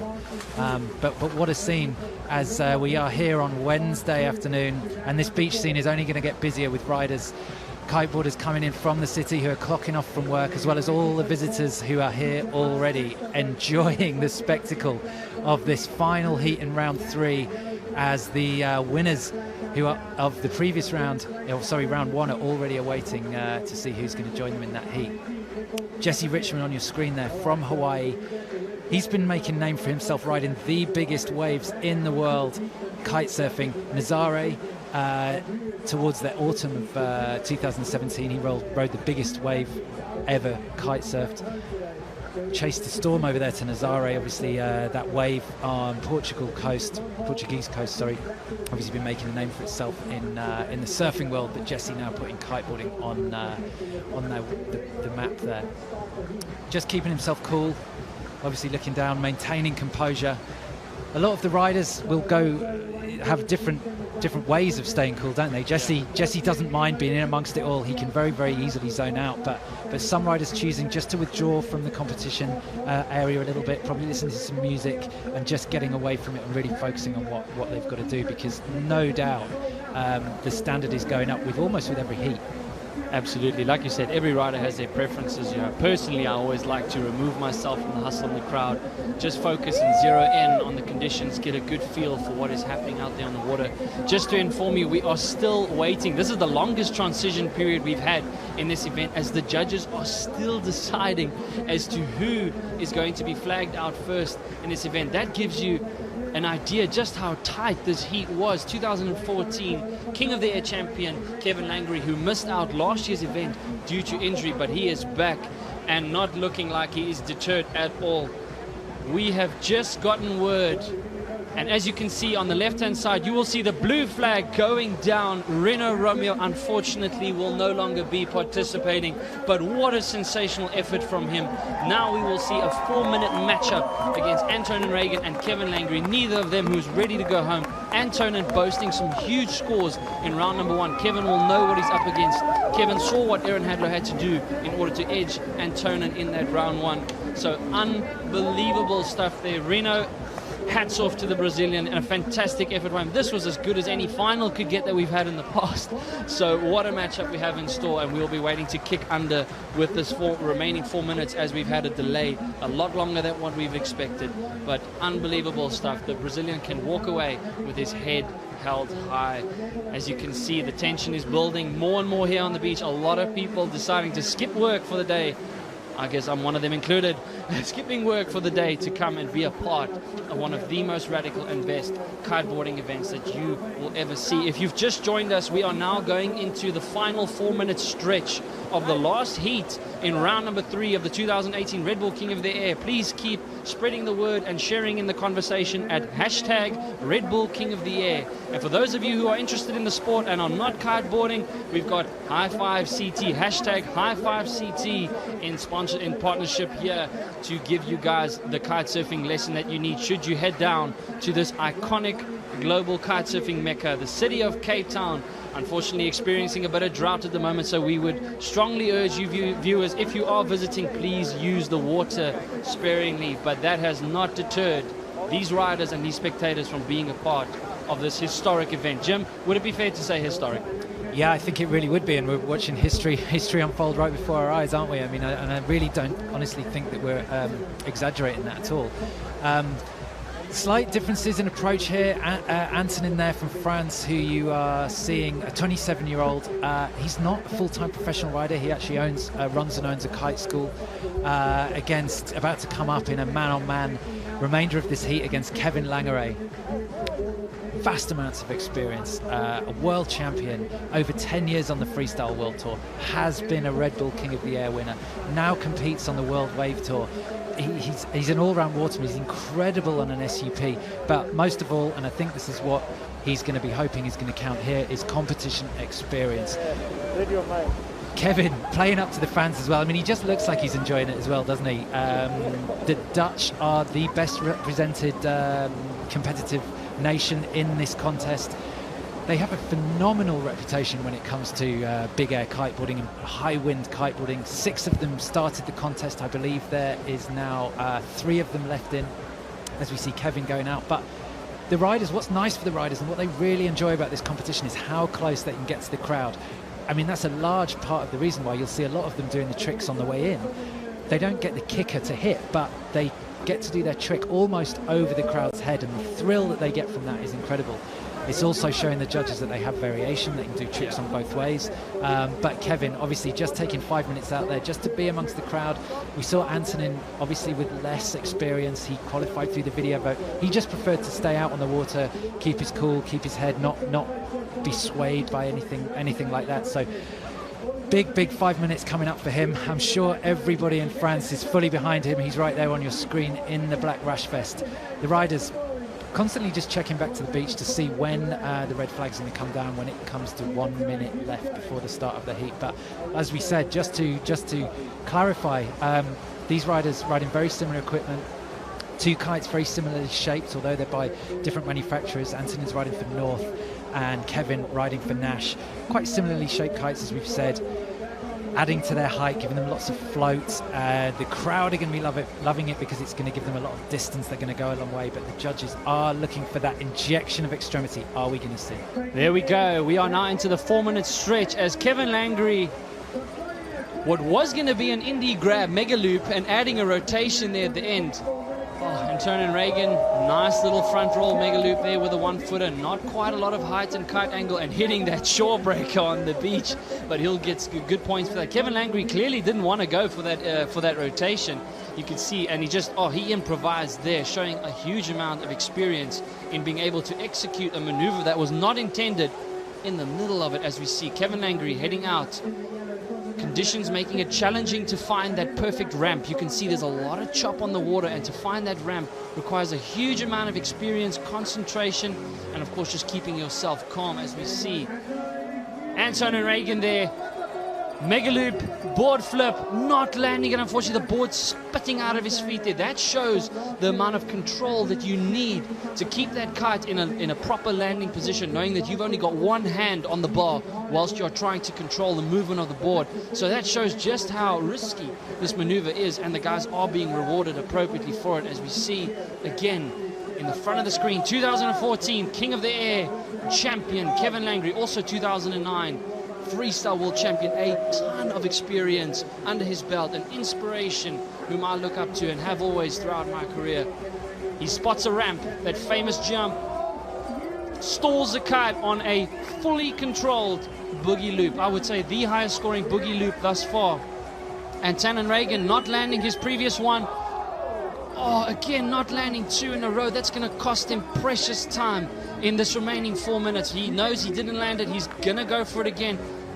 A lot of experience as well from him, a frequent King of the Air rider, but this year showing that he is now solidified his spot in the elite of big air kite surfing. As you can see, a lot of challenge for these riders with the conditions. A shore breaker, making the conditions very bumpy. It's not just about going out there and jumping, it's about those who can adapt as best as possible to the conditions. As we see, there he goes. This time he should land it. He's got a lot of control. Sticking it cleanly there, Antonin Reagan. That's what he wants and that's what he needed. And Kevin Langeret would have seen that, as we see some big scores dropping in. Don't know if that's going to give him the 7.75 that he needs to take over first place. As you can see, Kevin Langeret boasting a 7.10 and a 6.9. He's going to look to better that as he flies out towards Robben Island, aiming for that ramp. There we go. He has spotted it. He's going to throw his kite.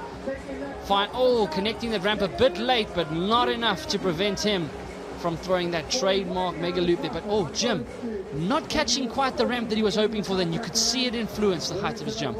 Yeah, absolutely. And I think maybe just during that pause, Kevin's obviously got enough competition experience. Probably had his caddy check out the score, I would have thought, beforehand, and knew that he was just a point and a half ahead. Although Antonin on screen has managed to close the gap. It's 20.83, 20.00. What are we going to get when the variety score comes in? It's going to be close. Kevin started this 4-minute heat with a lead. He had a 1.5 lead. Should have potentially given him the control that he needed, as we see him going for it right in front of Antonin, landing very, very close there, just looking back. The distance these guys are traveling when they're doing the tricks is huge, isn't it? But the gentleman's agreement, also the other side you mentioned of it as well, is not to jump at the same time, but also the rider heading out, going for the ramp, has the right of way. So Antonin, you know, it was Kevin's right to take off there, and Antonin, they have enough control to get out of the way, really, and he obviously judged it well because they didn't touch. But oh, just the kite ending up just to the edge of the window there for Kevin, just losing slight control of it, and he's quite a long way out there. Antonin showing for the crowd. In the meantime, we are in the dying moments. Has he got something for us that's going to give him the edge? That was a huge, massive back loop kite loop there from Kevin Langery, but knowing that he didn't ride out of that maneuver, but we saw Antonin Reagan pump his fist to a mega loop board flip with a bit of a rotation, showing exceptional amount of style and control and landing it cleanly. Kevin Langery is going to have to get his kite back up as soon as possible. He would have seen that. Oh, this is going to be tight. But Antonin Reagan has, I believe, gotten the score that he wanted with that one. As we see, the red flag is up, indicating that that is the end of heat number 12 in round number 3. Jim, did Antonin in the last few seconds pull off what he needed? Well, let's focus on this mega loop board off. If this is the definitive move, he's already adding a little bit of difference with it with the board flip. As we watch Kevin, that's his mega loop with the late back roll and the nose grab on the way down. He makes it look clean. He gets his grab and he always tweaks his board really nicely. This was from earlier in the heat. This is Renaud Rameau. He always does a big grinding mega loop back roll as well. Wasn't quite enough, as we've seen, to get him into this final stage of the heat. That's Renaud as well from Brazil.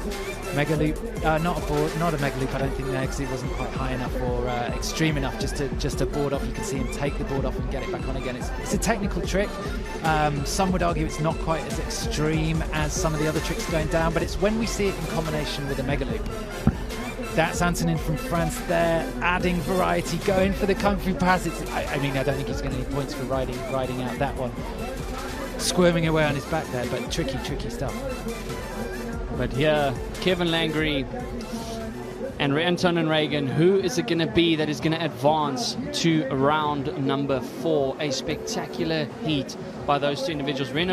Romeo unfortunately being flagged out, but a fantastic effort there by the Brazilian, as we see Antonin Reagan there in the bottom right-hand corner of your screen. But what a spectacular display of kiteboarding. Again, that's what this showcasing what the sport is all about. Going big, going high, and making it as entertaining for the spectators, but not only for the spectators, but for the riders themselves. This is why they're here. They love what they do, and they do it spectacularly well. As you see the fans and the crowd building up here, we are still waiting now for the results of round number 4. But for now, we have a Matt.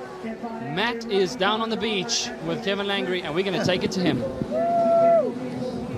Kevin, massive heat for you. Well done. Just pull it round there. How was that? Wow, that was scary, man. I'm shaking, but it feels so good. That was a tough heat, you know. Everyone is just on fire. The conditions are amazing, and I was just on top of my game. I landed like 2 tricks I've never landed in competition or ever before. Like that last back loop, kite loop, and then I did another back roll. Is crazy, but oh man, I'm stoked. Well done. Keep it going. Good job. Thanks, guys.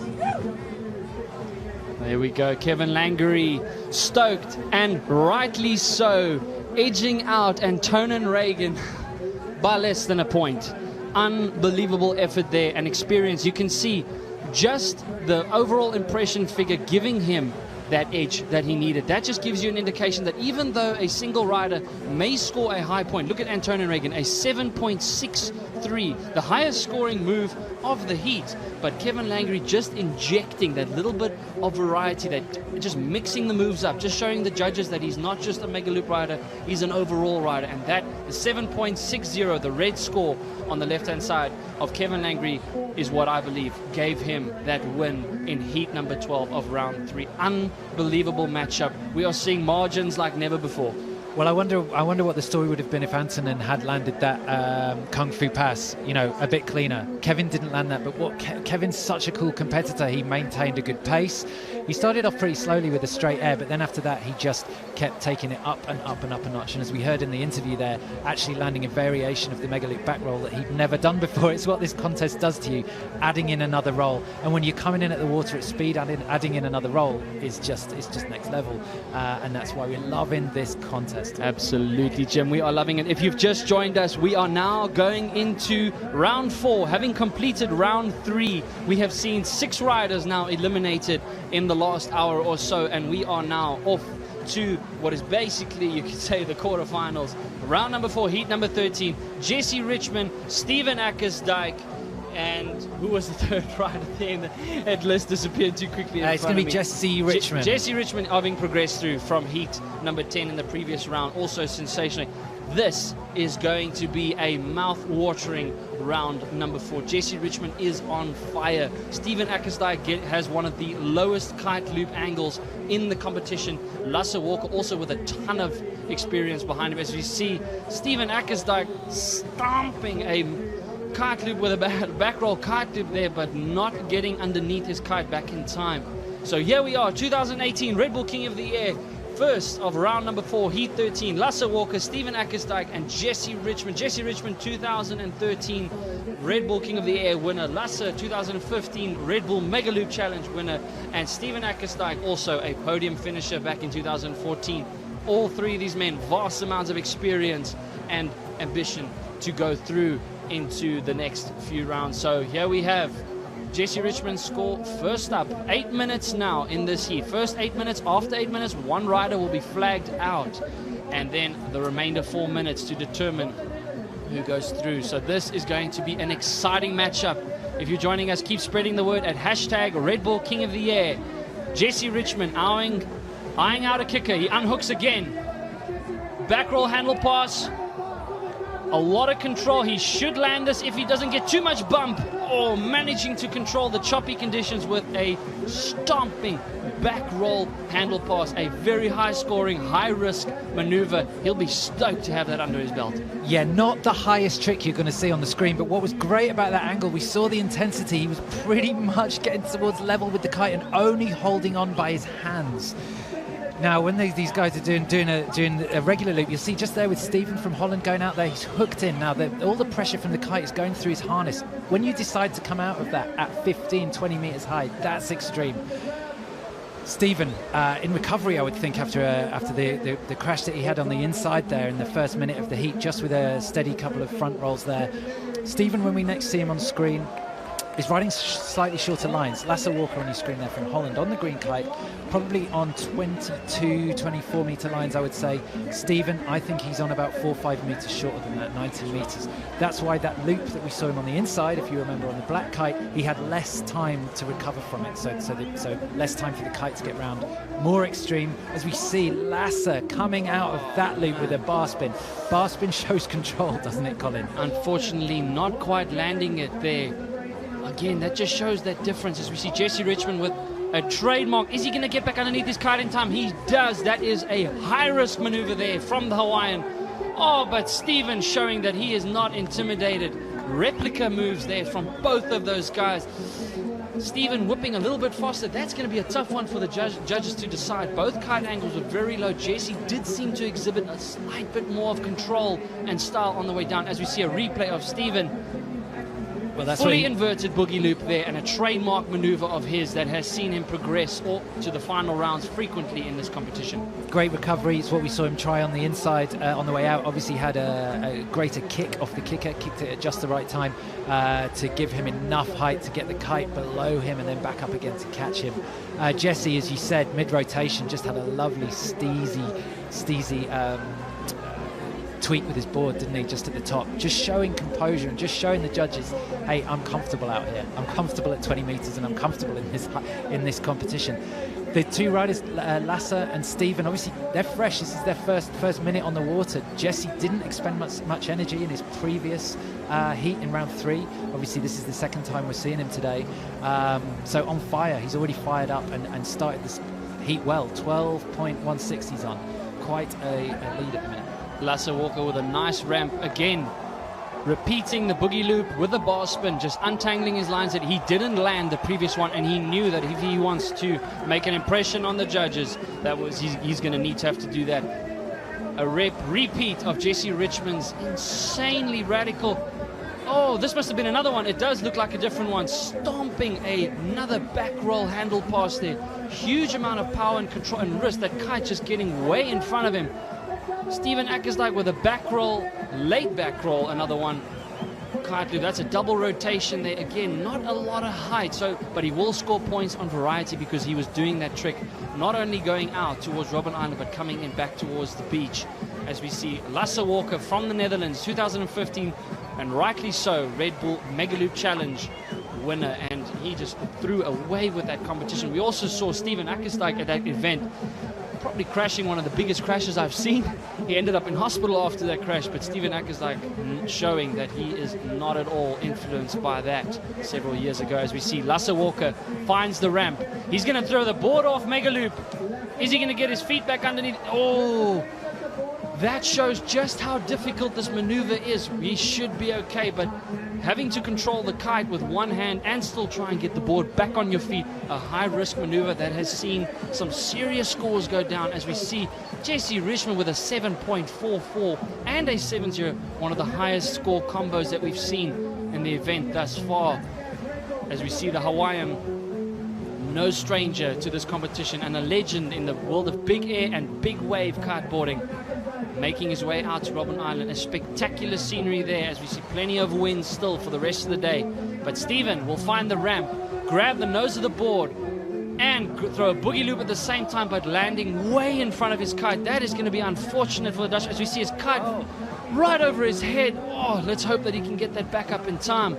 That is the thing that separates a lot of these guys here, being able to keep control of that kite whilst going for those risky maneuvers. Well, that's the difficulty that we've seen twice with Steven now, with the slightly shorter lines, isn't it? I mean, it's very, very radical. He gets in a very extreme position with his kite, and he's done well to recover that with such slack lines all around him there. He's had a bit of luck there with the kite drifting downwind of him into a position where he could relaunch the kite. The kites that you're looking at have inflatable struts and the leading edge in the front on the bit that's driving round there on Lasse Walker's Mega Loop. Landing that one cleaner than the last one.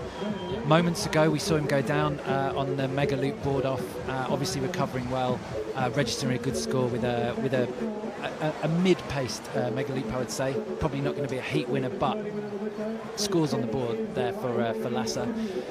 Looking back, has he got any kickers of any consequence coming up? No, it looks like he's going to turn around again. Seeing what the other riders are doing. What are they doing? Jessie going for multiple back rotations on a Mega Loop. Thankfully, my apologies there, Jim, just in light of the crash that he just had. It was made compulsory last year for each of these riders to wear impact vests as they compete, which is, how shall we say, a bit of a relief in light of some of the injuries and incidences that we've seen over the past few years. But the clock winding down now in this first 8 minutes of heat number 13, the first of round 4. Lasse Walker and Steven Ackersdijk having progressed straight through to round number 4 from heat number 1. As we see Jessie Richmond, he's got a ramp, not deterred by the crash he had a few seconds ago, and showing that he is not about to give this away. Oh, his chicken loop coming undone there, having to hold out and still control, as we hoy now to a replay of Steven Ackersdijk trademark front rotation 1-footer. That's a nice bit of variety there from the Dutchman. He'll be happy with that.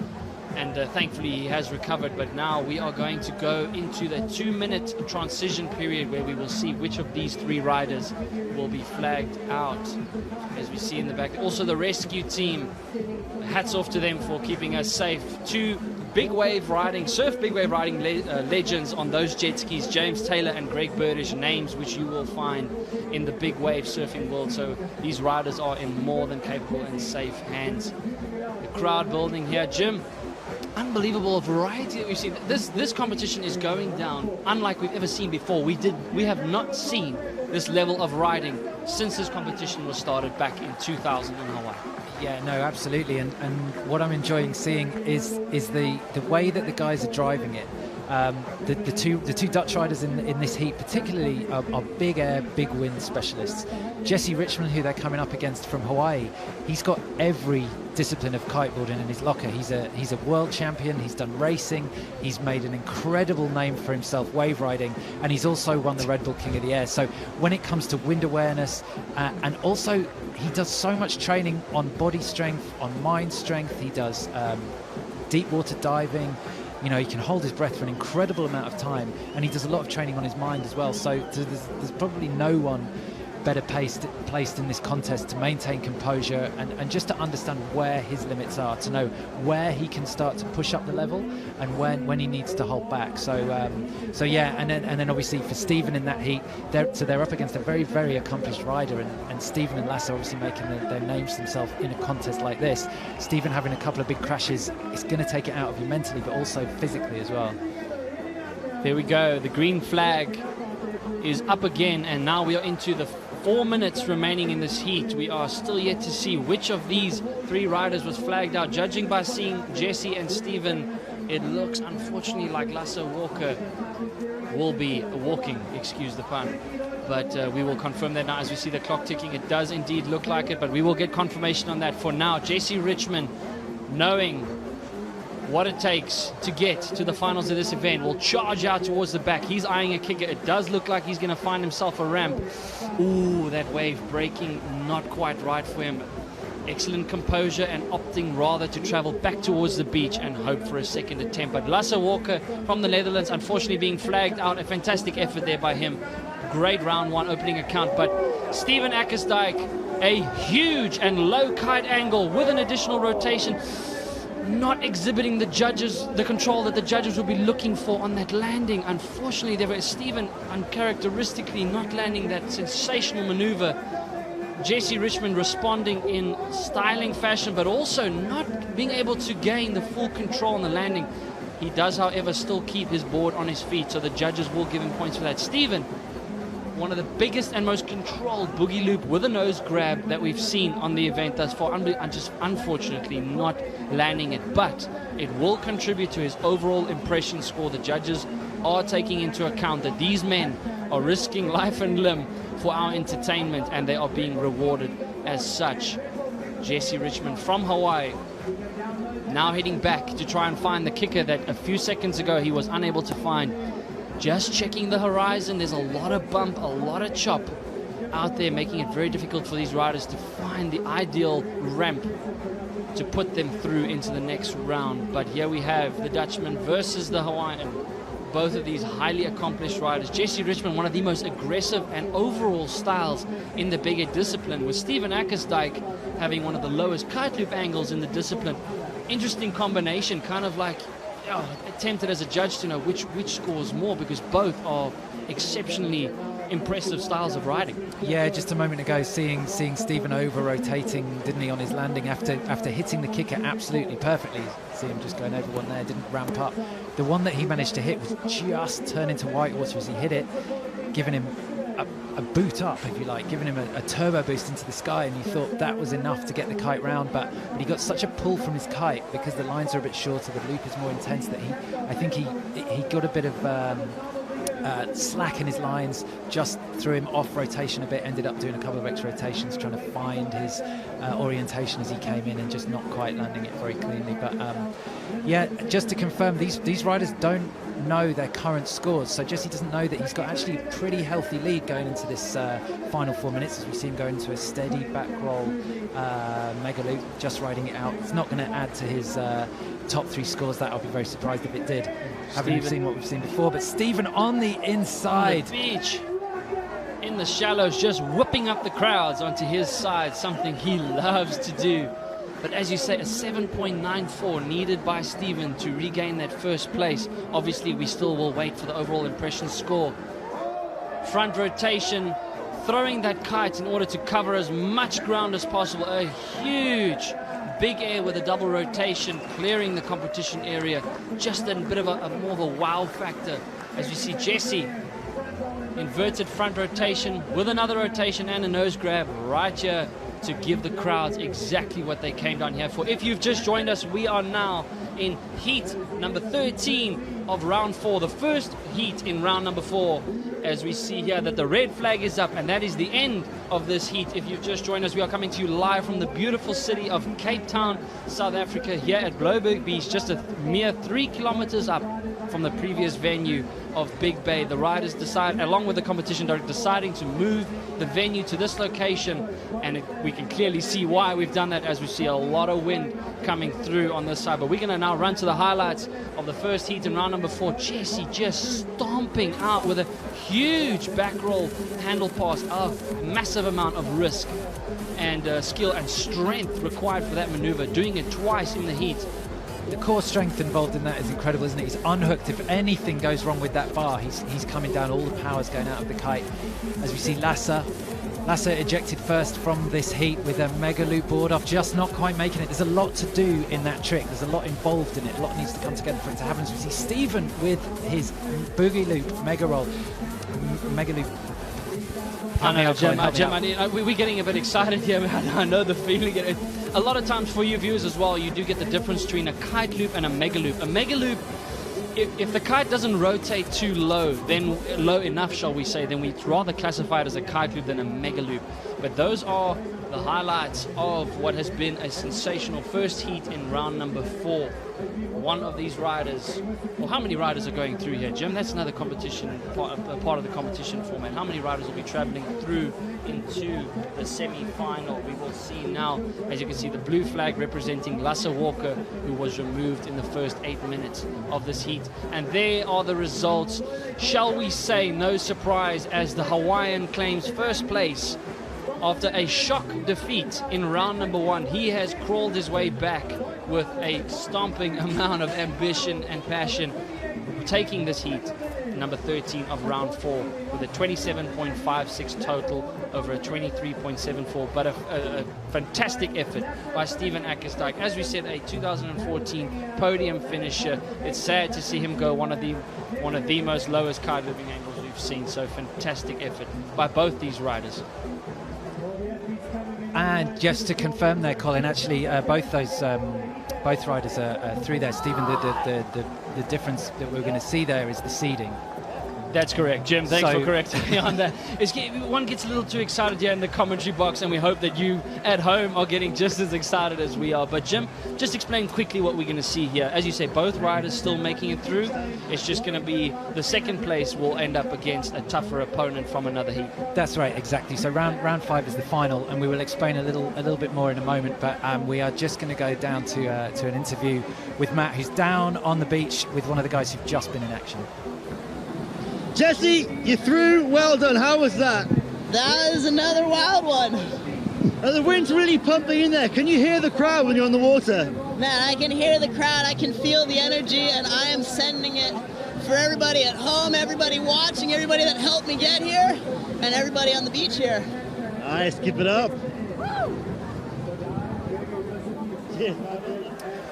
Jessie Richmond there, as amped as ever. I mean, even when he's not in a contest, he's like that. He's just excited about life, which is great to see, and a great role model. Stephen there, he may have lost that heat, but he is still in the competition, just to confirm that. So the way this particular round works, round 4, the winner gets a higher seeding in round 5, which is the semi-final. The second place rider has a slightly different score. So it's going to dictate who you're going to get in the next round. What happens in the next round is it's man on man. The winner then of the semi-final goes through to the final, and we're going to have 3 men in the final. And here we go, heat number 14 of round 4, the second in round number 4. One of these riders will be packing his bags and going home. As we see, the Spaniard, 2015 freestyle world champion Liam Whaley has made his mark in this competition format, showing that he's not only one of the world's best freestyle riders, but he has earned his place here in the Red Bull King of the Air. Lewis Crathen having a solid round 1 performance, the second highest score in round 1, and one of the most experienced big air riders on the planet.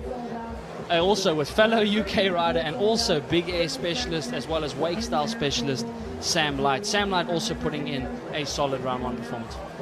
Well, a little bit more intrigue there. We've obviously got Sam and Lewis, both from the UK, both currently living in the UK. Liam has an English dad and a Dutch mum, but lives in Spain, so that's why he's riding for Spain, has always lived there, but obviously has a great connection with the UK, as he's the first rider to register a trick with a mega loop back roll.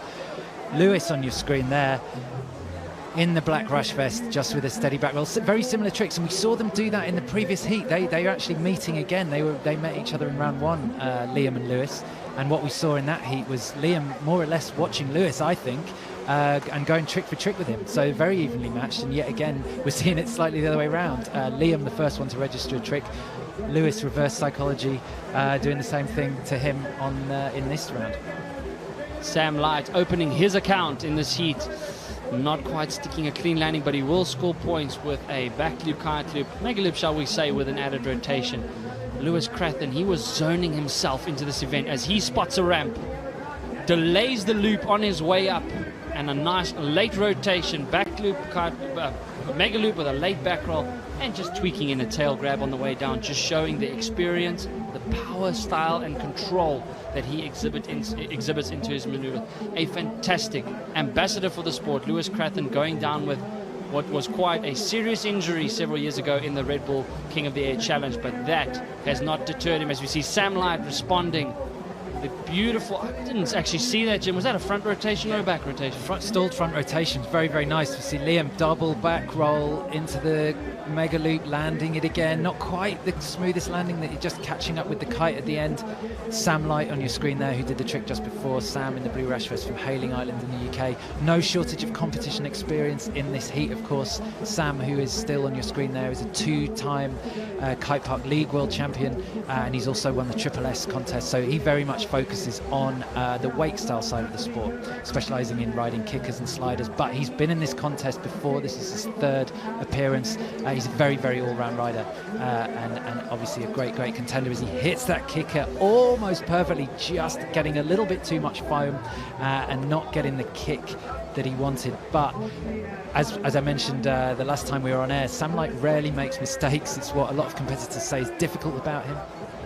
Lewis Crathen rarely making mistakes in this contest as well. I mean, in round 1, he went straight through round 1. I don't think we've seen him put a foot wrong, really. He's so focused in this contest. Liam Whaley, a nice boogie loop there, adding in a bit of variety by doing that trick coming in towards the beach. A great opening account. Liam Whaley, just, oh, what a stomping first time appearance here at the Red Bull King of the Air event. But Lewis Crathen, as we said, a fantastic round 1 performance by him, stomping the 2nd highest total score of the event, coming 2nd to Aaron Hadlow, who we will also see coming up in the next heat. So strap yourselves into your seats, as we've got plenty of action still to unfold, as if we've not seen enough already, with Sam Light spotting a bit of a kicker, back loop rotation, looping the kite, 3 rotations into that maneuver, or a bit of a butt check, shall we say, on the way down, but the judges are going to consider that a proper landing. Sam Light, the first one to inject a back roll, mega loop, late back roll, so double rotations, this time doing 3 rotations, the first one to perform that maneuver in the King of the Air discipline 2 years ago. As we see Lewis coming inside this time. Oh, he unhooked there in the air, not quite sure what he was going to do, but still, nonetheless, a very nice controlled and well-executed mega loop on the inside, but he knows he's up against 2015 world champion and, of course, fellow UK rider Sam Light. So both of these guys, all 3 of these men are going to give it now, as we see Liam Whaley, plenty of experience, currently the 2nd best freestyle rider in the world. He spots a kicker, He's going to send his kite as he launches off, not quite getting it, but still nonetheless making great of a less than perfect kicker. Mega loop with a late back roll. Fantastic as we run a replay of Lewis Crathern connecting perfectly with that kicker. Mega loop, late back rotation, and clearing a ton of distance down the competition area and barely even touching the water. He landed like a feather. Excellent control there by him. Sam Light. Boogie loop, really showing commitment with his body rotation there, getting his board as high above his head as he can. So again, this is again one of those heats that's going to go down to the wire. Yeah, not many mistakes, are there? Showing the competition experience. These guys aren't putting anything too... Well, they're obviously putting a lot on their line, but they're not going just too fast so that they're crashing in a big way, losing a lot of energy. This is a really key time, isn't it? When 3 of them are still in the heat and one of the riders is going to be flagged out. You basically don't want to get flagged out of this heat because then you're out. If you're in the top 2, you remain in the competition. So really, really key. A lot of gamesmanship going on, I imagine, and a lot of psychology as well. But the pace is high, and the tricks are very, very clean. Lewis Crathern currently leading 12.70 is his combined score at the minute. Liam Whaley quite close on 12.28, and Sam with a bit of work to do on 11.22. It's Liam on your screen from Spain who's heading out, trying to find a decent kicker. Here he's got one. Into an early back loop, 2 back loops with a mega loop landing cleanly, and that's how Liam's ridden all the way through this contest. He hasn't crashed, and his wind awareness is amazing. If anybody knows anything about kiteboarding destinations, Tarifa is the kiteboarding capital of Europe. If Cape Town is the kiteboarding capital of Africa, which it surely is. But they get a great variety of winds, and that Levante wind, when it kicks in, is very, very strong. So having grown up there, he has a lot of experience in high wind conditions. It may not be the discipline that he's famous for, but obviously, you know, his spatial awareness that he's showing is just incredible. Absolutely, as we say, incredible. And again, if you've just joined us, we are now in round number 4, heat 14 of the 2018 Red Bull King of the Air Challenge, and Liam Whaley from Spain showing us just how awesome this sport is. Not connecting as well as he would have liked there with that kicker. Again, showing you just how important it is, the timing with which these guys inject themselves into the air. And we know that very few are as experienced as this man right here, Lewis Crathern. A conservative, shall we say, boogie loop, but good points and a good bit of variety nonetheless. The judges are looking for the riders who not only perform the biggest tricks, but the most variety as well, a combination of maneuver. So we are now heading into the transition period. Now we are almost done with the first 8 minutes of this heat. After 8 minutes, one of these riders will be flagged out during a 2-minute transition, as we see a quick replay here of Lewis just entertaining the crowd in the front. Not going to score a whole lot of points, but here we see Liam Whaley. Boogie loop rotation, not a whole lot of height and not a whole lot of kite angle, but again, still good points, just keeping the scoreboard ticking. And so we are now... Close, isn't it? Look, they're all on 12 point something, 12.74, yeah. 12.72, 12.70 for Lewis. This is going to be heartbreaking for somebody. Yeah, 0.02 margin. But here we go. A trademark dangle pass by the UK rider, highly experienced UK rider, Lewis Crathern. A nice controlled dangle pass, as it's called. A very difficult maneuver to perform in these conditions. Great bit of variety being injected into this heat there for him. That could prove to be a differentiating factor for Lewis, as we will see that score uploaded shortly. Well, so there we go. We are now into the transition period where 2 minutes will be taken to decide which of these 3 riders will be packing their bags and going home. As you can see, the red flag in combo with the green flag indicating a 2-minute transition period where the blue or black or yellow flag will drop, representing the rider who will be going home. But the next 2 will then be battling for a position in round number 5. Jim, we're seeing an unbelievable amount of passion and an unbelievable amount of technique and skill being injected into this event like never before. And so these 2 minutes transition period can make it quite a nervous moment for these riders. I know you hold your breath just hoping that your flag doesn't drop. But Lewis, has he done what he needed to do in the dying seconds of that first 8-minute period to make it through to the next 4? Well, he would have a good idea that is a close heat. He wouldn't know exactly how close, that they were all within a point, but has that handle pass saved him, basically? I think it probably did, didn't it? It has. As we can see, the blue flag is down. Sam Light from the UK, big air and wake style specialist, unfortunately will no longer be competing in the 2018 Red Bull King of the Air event, but a fantastic effort by Sam. He had a phenomenal round one experience. He was so solid throughout this competition, and just unfortunate for him that he was up against two highly experienced riders, very close, but he will no longer be competing, and the next 4 minutes will decide between Lewis and Liam where their seedings will be in that round. But again, fantastic effort by Sam Light. Yeah, didn't do a lot wrong there. I think that came down to a little bit of equipment choice as well. Sam was riding quite a bit shorter lines, probably 2, 3, maybe even 4 meters shorter lines. I think probably 3 meters shorter, which has given him more of an injection around a loop, but not the overall height, and that's the balance. He rode very cleanly, got his kite low. Incidentally, for those guys who are interested in that kind of stuff, he was riding a kite, is lower aspect than the others, so sits a little bit further back in the window, but is more tuned to wave riding. So it was an interesting choice for him to start with, but he obviously felt good with it, liked where it was looping in the window, and he did manage to get it into a good position, but obviously just succumbing to the overall height factor there, I think. The height factor, which is what the judges are looking for, 70% height, 30% extremity. So even if you pull off an extreme maneuver, the higher you go, the chances are better for you to obtain a higher score. As we see, the green flag is now up again. Less than 4 minutes to determine where these riders will be seated in round number 5. But we're now in heat number 14 of round 4. Liam Whaley, are we going to see a Kung Fu pass? Yes, we are. Oh, perfectly executed. He should land this with little difficulty. The 2015 freestyle world champion throwing his arms up, just showing the crowd what he is here for, and that is to show that he not only belongs in the world of freestyle, but in the bigger discipline. Probably the best and most stylish, well-controlled. And in terms of the height he got on that Kung Fu pass, unbelievable. Hopefully we get to see a replay of that again. But fantastic stuff there by the Spaniard. He's incredibly well conditioned to handle passing. Lewis, just to remind you, is a 4-time British freestyle champion, but he hasn't competed regularly in freestyle for probably 6 years, I would say, as we see him just losing his way slightly, but recovering it very well. Not quite getting the height, possibly losing a bit of orientation there. The kite probably not quite exactly where he wanted it, not quite getting the kicker, but maintaining energy. Didn't crash, rided it out. As it's now Liam on screen, who is really keeping his momentum high, isn't he? Really injecting a lot of variety. He's going to definitely have a strong overall impression score at the end, as we see less than 2 minutes remaining in this heat.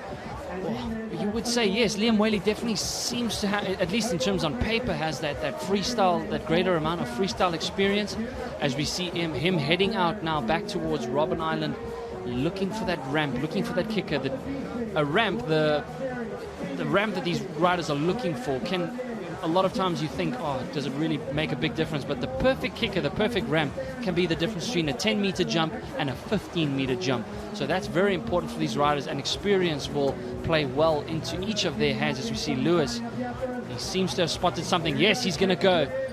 Stalls the loop, laid back roll, showing a lot of commitment and style and power. Is he going to conserve the landing? He not quite riding out, but also still showing control there at the bottom, so he will get some points, but it is possible that the judges could deduct a point or two. As you see, 0.3 points separating these two riders thus far.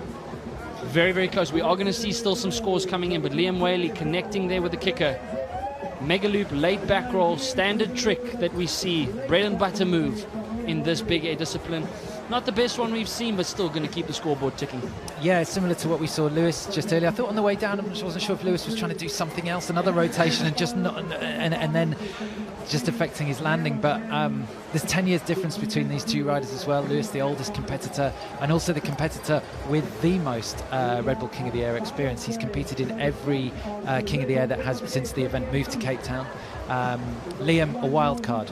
Who knows what to expect from wildcards, especially once you compete generally in a different discipline. But at 22, you're at the peak of your fitness, and he's at the top of his game, and he's really shown us in this competition, is Liam Whaley. As we see Lewis, unhooking there at the end of a huge mega loop laid back roll. Or just showing the judges that he was willing to do something a little different. That might just give him an extra point or two. Not sure if he wanted to actually do something there, but we're going to go to a quick replay as we heard Liam Whaley perform a nice boogie loop with an added rotation here on the front of the beach. But nice bit of variety there by Lewis Crathen from the UK. Well, we just thought on the previous one, didn't he, that he was going to perhaps look like he was going for something extra. Yeah, and unhooking out back. I mean, we've seen the Mega Loop KGB on the inside on a controlled takeoff, which obviously won Aaron the contest two years running. Arguably, it was the trick that won it. But Lewis, I mean, for anybody that is, aware of the scene, Lewis is a very vocal guy. He's on camera. He likes being on camera, but he's very much withdrawn himself from this contest. Very, very focused. As we see the red flag up, Colin. We're seconds away from restarting, aren't we? That is exactly the case. The red flag up, indicating the end of heat number 14. As you said, Jim, looking to go into heat number 15, but what a phenomenal performance from these two highly experienced riders. Lewis showing us just how much concentration and preparation he has put into this event. As you say, Jim, withdrawing himself as a potential MC at the competition to focus solely on what he wants to do at this event. That last maneuver of his, as with that huge mega loop laid back roll there, by just a lot of control and power, just showing how he connected that kicker just perfect. You can even see how he changed his speed going out towards C to connect at just the right time. Sam Light unfortunately being eliminated from the competition, but not going down without a fight. As you said, Jim, equipment choice playing quite a big role, some of these guys. But Lewis showing huge amounts of control with that dangle pass, showing that a lot of times it's a risky maneuver. Grabbing the bar on the edge can result in your kite going into a spiral spin, and you don't want that to happen. But as we saw there, unhooking after a mega loop laid back roll. Not sure if he wanted to do anything necessarily, but just showing the judges a little bit of variety. Well, if he did, it was mind-blowing commitment, wasn't it? I mean, the mind boggles as to what he was going to do and when he was going to do it and where his kite was going to be if he was going to go for a pass on that maneuver. But fascinating replay of round one matchup there, just the way the ladders ended up drawing Liam Whaley and Lewis Crathen against each other for a second time. It's going to be tight as to who's going to take the win in the second matchup there, but very, very interesting. Both going for handle passes. Liam arguably seeing Lewis and injecting a bit more power on his version. He's regularly handle passing a lot more than Lewis. But respect to Lewis for knowing that he needs to bring this into the contest. He's really worked out, done a mind map of what he needs to do at what part of the heat and what tricks he needs to pull out when. And Lewis is pretty methodical anyway. And we're seeing a very, very even pace through his heat. He's not getting spooked by anything, even though Liam is a wild card. We couldn't have predicted how he was going to come into the contest. He's going off like a firework with a huge pace and a huge trick count and landing a lot of tricks, which could be putting your competitor off. It's not putting Lewis off at all, and it's really impressive. And but the variety score again, the new innovation in the judges side that we've seen come in this year is going to play a factor in the outcome of this heat. Definitely, it's going to be very tight. Liam Whaley definitely throwing the most controlled and powerful and height, injecting a lot of height into that Kung Fu handle pass of his. A very difficult maneuver and scores a lot of points. But right now we've got Matt on the beach about to interview one of the riders in that spectacular heat that we had. So Matt, take it away. Liam, that Kung Fu handle pass, where did that come from? I've been actually doing them for a while, but not that high, definitely not in these conditions. And yeah, it just comes from the adrenaline that the crowd give me for sure. Is it the fans here right behind you that were spurring you on? Sorry? Is it the fans there behind you spurring you on? Yeah, definitely. You brought the home crowd with you? I actually don't know them, but it's pretty sick that they're cheering for me.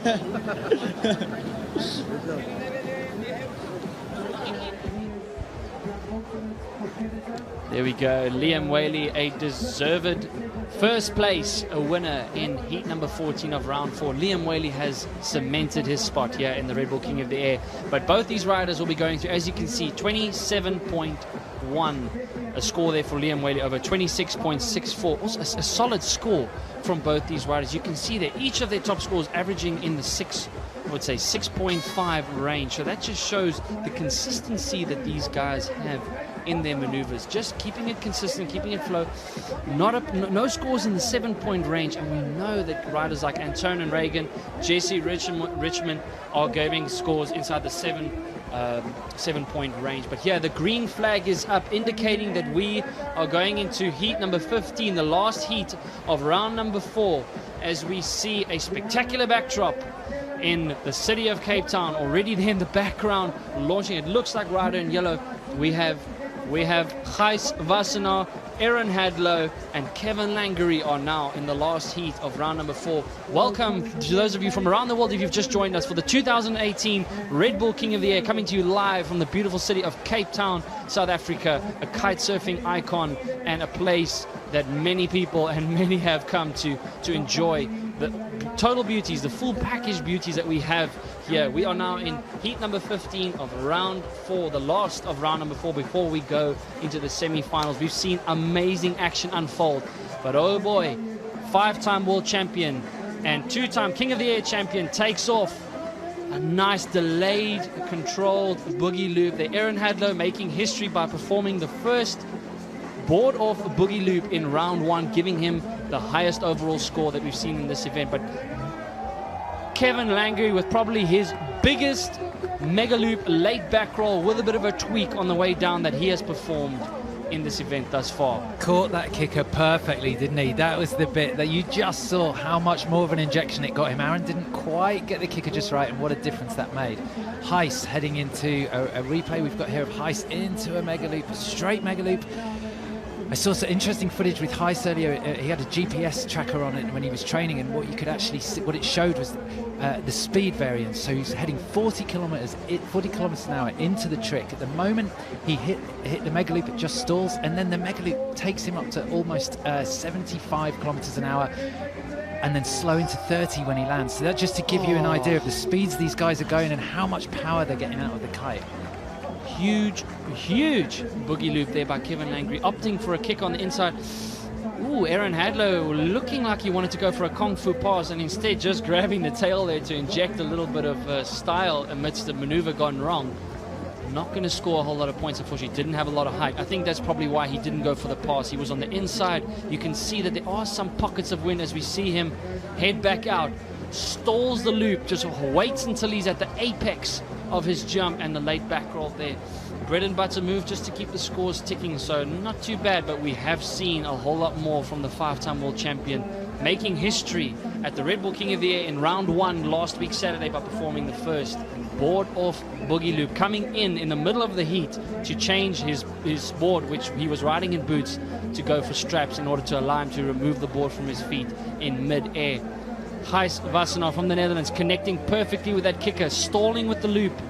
Mega loop late back roll, a lot of power, a lot of control, and quite a bit of height. Bit bumpy there on the landing. These conditions making it challenging for these riders to land smoothly, and that is where experience and control on landing is going to become vital and probably a differentiating factor as these heats go on. Again, there the challenge of Gijs dropping his kite in the water and the waves making it very difficult for him to get it up in the air, but he shouldn't have a problem. As you can see, the rider from UK, he's going to unhook. Front rotation, Kung Fu pass coming up. A very nice controlled Kung Fu pass, but no, not a lot of height. Don't think it's going to score. Definitely not going to score as much as what Liam's did in the previous heat. No, but he doesn't look in a rush, Aaron, does he? Kevin, Red Bull King of the Air winner previously, Aaron, a 2-time champion. So these guys just feeling each other out at this stage.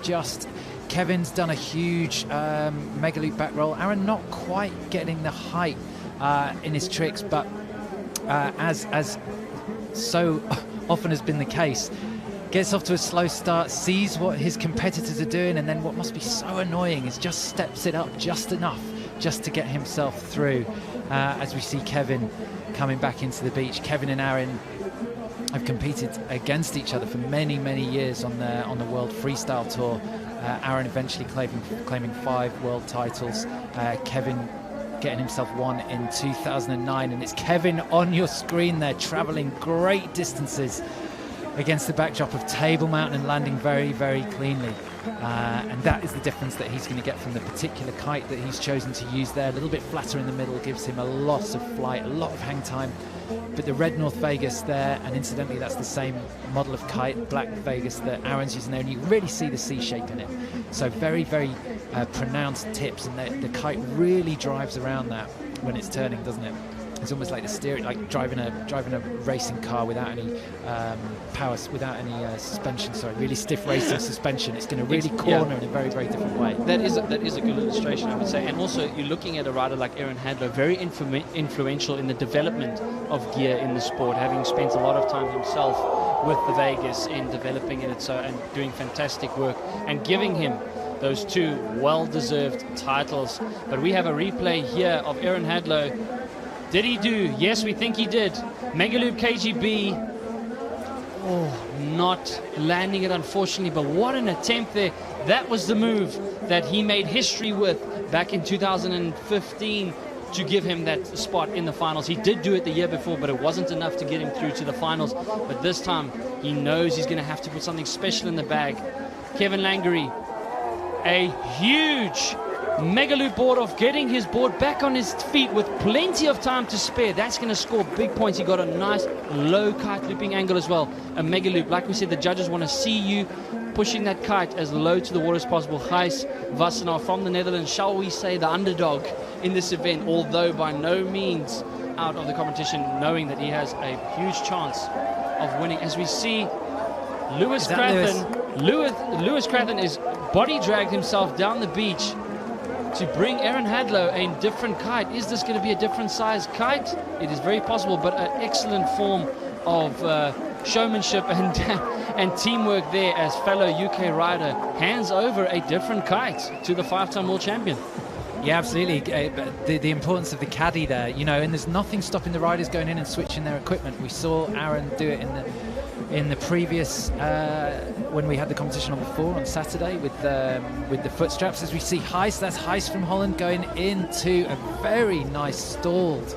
Sorry, it's Aaron in the black rash vest. Sorry, the light confusing me there. Gijs was in the black rash vest in the previous round. That's Aaron. Just to confirm, that was Aaron. This is Gijs in the blue rash vest from Holland into a Megaloop with a late back roll. Nice and controlled, coming in cleanly. Gijs has a lot of experience in this as well. He's been in the competition twice, but it could be fair to say that he doesn't have the competition experience of the two other guys who are previous world champions and Red Bull King of the Air winners. And that's the thing. Kevin Langer and Aaron Hadlow have gone head-to-head in multiple freestyle events in the past. You see a trademark board off of Kevin Langery that he has done since he entered this competition, and doing that exact same maneuver back in 2014 when he raised the Red Bull King of the Air trophy above his head. But you can see Gijs Wassenaar, very powerful, also a frequent Megaloop Challenge entry. He is not getting that kite angle that he wants. As we said before, for those of you viewers, the judges want to see the kite in the Megaloop rotate as close to the water as possible. But what a shot there of the 2009 freestyle world champion and big air specialist Kevin Langery, who was out last year due to injury on his ankle, doing a maneuver that he pulled off only moments ago, namely the Megaloop board off. He was instrumental in pushing a lot of riders in experimenting with that maneuver. So a fantastic opening account there by him. As we see the red flag up alongside the green flag, indicating that we are into the 2-minute transition period where it will be decided what rider is packing his bags and going home. After the 2 minutes, we then go into a remainder of 4 minutes to decide the seeding in round number 5. Jim, you know, one doesn't like to make forecasts and predictions before one has seen scores drop, but looking at the performance by Aaron Hadlow and Kevin Langery, one would say that they did have the edge on Gijs, but it is possible that an overall impression factor, for example, on Aaron not necessarily landing that Megaloop KGB. But as we said, just said now there, confirming my own words, the blue flag is down. Gijs Wassenaar, a fantastic effort by him, having put in a solid round 1 performance. Unfortunately, will no longer be competing. As you see, the blue flag has dropped. But what a performance by him. But here we have a matchup that dates back to the beginning of this millennium, shall we say, already back since 2004-5, where Kevin Langer and Aaron Hadlow competed dozens of times against each other in the freestyle world of kiteboarding. Now they find themselves here with a remainder 4-minute matchup, a final in and of itself. Kevin Langley just checking his watch, checking the conditions, and here we go. We are set in a moment to get underway with the remaining 4 minutes. Both of these riders will be going through, but this will determine where their seating is. And Aaron Hadlow has now again changed his board from boots to straps with a, how should we say, very new board off that we've never actually seen him really pull off before. But Kevin Langley with his trademark mega loop and grab. But here we go. Jim, we saw Aaron Hadlow posting the biggest score of the event thus far, a 7.9 in round number 1. Are we going to see the board off boogie loop historically made last week Saturday? Oh, what a 3.5 minutes coming up now. Aaron's switched his board already. Here we go, mega loop board off. Is he going to land it? He's not got a handle as I suggested that he had in the previous round. I got that wrong, and he's just rescued his kite there. That's a good sign for him. But yeah, technically more difficult not having a handle, having to grab the rail. Just generally more difficult handling the board, isn't it? We were actually discussing with the judges this morning, some of them, deliberating whether they should give more points to a rider who has a handle on his board versus a rider who does not. And Aaron Hadlow not only doing a historic board off boogie loop that we saw on Saturday, but doing it without a handle, and that for me, as a rider, I can say it definitely does require a little bit more, I should say, agility of the hands, in order to maintain control. Knowing that the wind is blowing against your board, extremely difficult maneuver, but he's got to get busy. He's 9.22 behind 2.5 minutes. I mean, we've seen Aaron pull things out of the bag before. Like some of the greatest sportsmen in the world, he likes it when his back's against the wall, but Kevin is making it even more difficult. How clean was that? Double grab on the way down, getting immense height. Just adding to Aaron's workload, isn't he? This is the first time we've seen these riders compete against each other with a different kite type. Usually, most of the time in the past, both of these riders were riding sea kite, as we see Aaron Hadlow riding the sea kite version. But it looks like the bow-shaped kite that Kevin Langley is on and has been recently training is giving him just that edge, knowing that the judges are looking for 70% height. They want to see height, as we see him connect a little bit delayed with a kicker, but again, a nice back roll mega loop 1-footer, giving him that title back in 2014. Trademark maneuver there by him. Yeah, that won him the title a few years ago. Yeah, Aaron, I keep saying it, Aaron's got a lot of work to do, but Kevin's doing the right thing, I think. He's going for technical mega loops and making sure his kite is low, as we see Aaron on the inside in the last couple of minutes with a mega loop. What was he going for there? He went for a mega loop late back roll. He definitely was not opting to go for the mega loop KGB. The mega loop KGB involves a rotation on the way up in the jump, loops the kite, unhooks the bar from the harness, the chicken loop, shall we say, and passes the bar behind his back. A extremely technical maneuver, but Aaron Hadlow definitely not getting a sensational mega loop board off there, but again, he's not getting the height that Kevin Langley is getting, and that, in light of the 70% height, 30% extremity, might just give Kevin Langley, and now we have Aaron Hadlow in a combo situation, unless he can pull off a 9.54, but we have yet to see a score go into the 8-point range. Thankfully, for both of these riders, they will still be competing, as we see the clock winding down to less than a minute remaining in this heat. Two highly experienced and showcase riders. Aaron Hadlow, at 29 years of age, already a legend in the sport of kiteboarding, and showing us exactly why. As you can see, he did change out a kite size with Lewis Crathon. It does look like he went for a bigger size kite. But Kevin Langley looking for that kicker. He is going to connect with it. Oh, Aaron Hadlow uncharacteristically losing his board, but we haven't seen him do too many board offs here. But Aaron Hadlow, an interesting turn of events. He's trying to adapt to the existing conditions. Yeah, the ultimate competitor, if you like. But we'll talk about that in a minute as we just look at the replay there. Kevin went for, well, arguably, would he have seen Aaron take off? That was just why I paused there just for a minute, just thinking about the gentleman's agreement. It could be, yeah. I understand. In the gentleman's agreement, the rule is that the rider who jumps first, the judges will pay attention to him. It is possible. Kevin Langley was pretty much in the same line of sight, shall we say, as Aaron Hadlow, and Aaron did lose his board, meaning that the judges would have immediately thrown their eyes to Kevin Langley. Know that as soon as Aaron dropped his board, he's not going to land that maneuver. So it could be that even though the gentleman's agreement is to stay on only have one rider at a time, Kevin could have been seen in that maneuver that he did. At the same time, two of the greatest competitors who've been head-to-head so many times. Hey, you know, Aaron and Kevin is a classic match-up in the world of kiteboarding. So yeah, although both riders, Kevin and Aaron, going through, we're going to see them again, neither of them wants to lose this heat to the other rider. So another clean examples from Kevin. There you go, nice close-up, control, one-footer. Not too much extremity, but great control. Great for the crowds, and the judges just showing that Kevin has a lot of moves in his repertoire. As we see the move that won Aaron 2 contests here before, the Mega Loop KGB, just not quite as clean as he would have liked. And there's the move we were just talking about when they both took off at the same time. Aaron not quite landing a board off, and Kevin landing a nice combination Mega Loop in the background. So Aaron had quite a lot of points to make up there. He would very much have known the situation that he's going to be riding again. I'm sure that he would have liked to have won that heat. Let's see if he did or not. But my impression was that Kevin did enough and maintained enough consistency and landed enough tricks to win it. And there's the confirmation there by a relatively healthy margin of what we've seen today, 3.5 points, when we've seen riders going up by 0.04 before. So yeah, Kevin Langeray, a great average there, 7.68, 7.02, 6.84, 7.96 is his overall variety. Aaron 6.60. Aaron got almost an 8 for his overall variety, overall impression score at the end of round 1. So definitely trailing behind his performance, his own performance that we saw on Saturday. So plenty more to come from him, but we will see him again.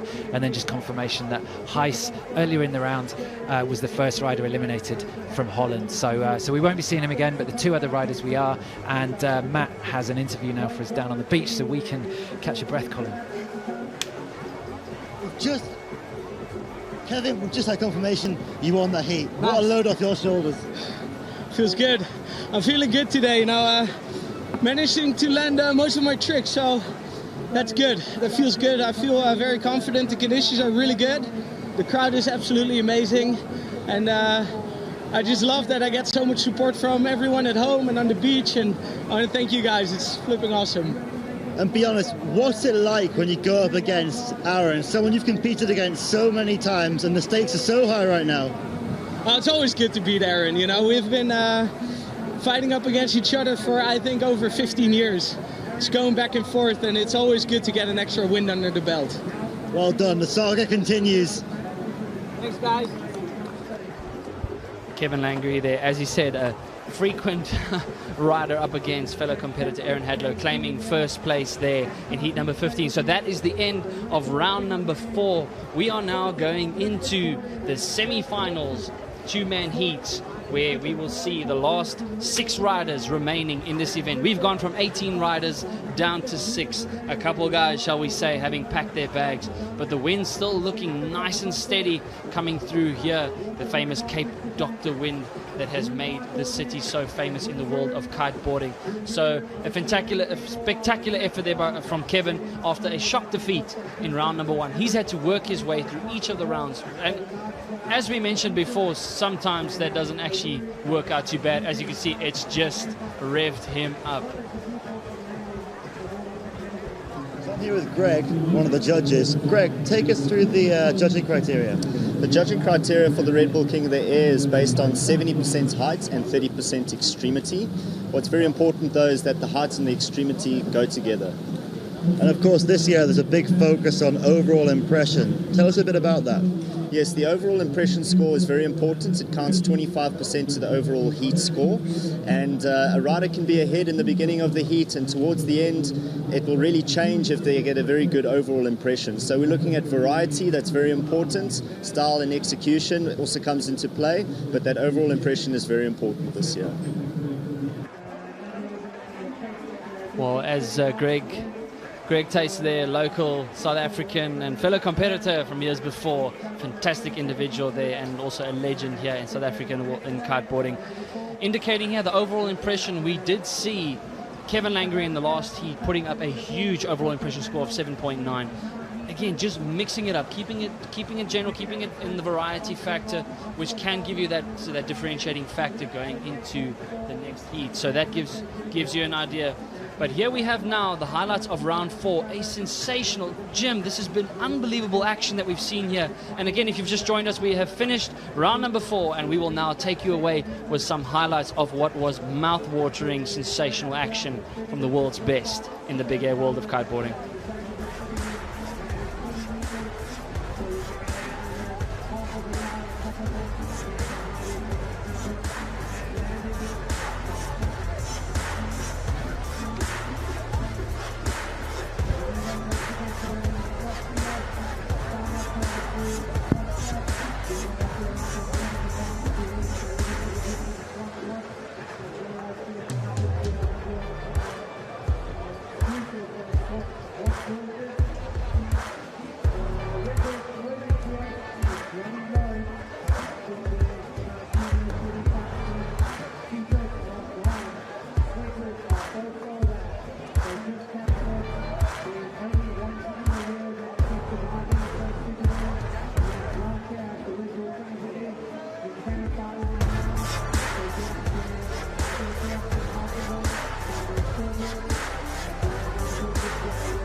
Well, there you have it, the highlights from what was a sensational round number 4. If you've just joined us, welcome again to the 2018 Red Bull King of the Air, the most radical and extreme kiteboarding event on the planet, showcasing what the sport is all about, going big, going high, and going extreme.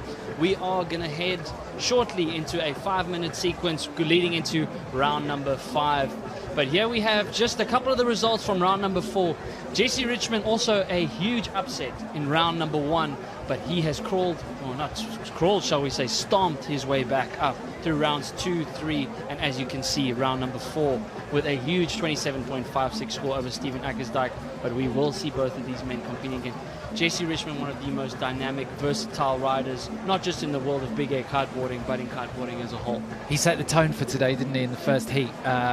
You know, over the few years, this event, when the Mega Loop was evolving, it was very much a Mega Loop contest. You know, it was a new maneuver, but what we saw from Jessie was an incredible variety. You know, it's not a handle pass contest, it's not a Mega Loop contest, it's not a straight big air contest. It's whatever you can make of it, whatever you can show to the judges, and he had an incredible show, and I think set the tone for the start of today. And then we just saw so many tricks and so many riders, as we heard a couple of them say that they've landed tricks today that they hadn't been for before, whether it's an extra rotation or going for a trick on the other way. It's inspiring. Absolutely inspiring, to say the least. So that, again, Jessie Richmond just showing us that he's back, having missed out last year, did not compete in last year's event, but he has come back phenomenally. And again, a new entry, although not unknown to the world of kiteboarding, Liam Whaley claiming first place over UK rider and highly experienced, shall we say, big air specialist Lewis Crathen. Again, a very high total, and again, a 7.16 overall impression score. You can see both of these riders keeping their scores above the 6.5 range, a very good average on each of their maneuvers. So that just shows how consistent they were. They were landing, as you would say, both of them landing their tricks very, very consistently. Separated by such a small amount in the end, exactly, as well, for the second time that they met. You know, if those guys, if they meet again, it will be in the final. Liam coming up in the next one against Aaron, so we'll see how he gets on there. Just confirmation there that Aaron finished runner-up to Kevin Langeray, and as Kevin said in that interview there, they've got a huge history together. Both been competitors, been pro kiteboarders, competing since 2000. I know Kevin was 2000 and Aaron about the same amount of time. Kevin won World Championship, Aaron with 5.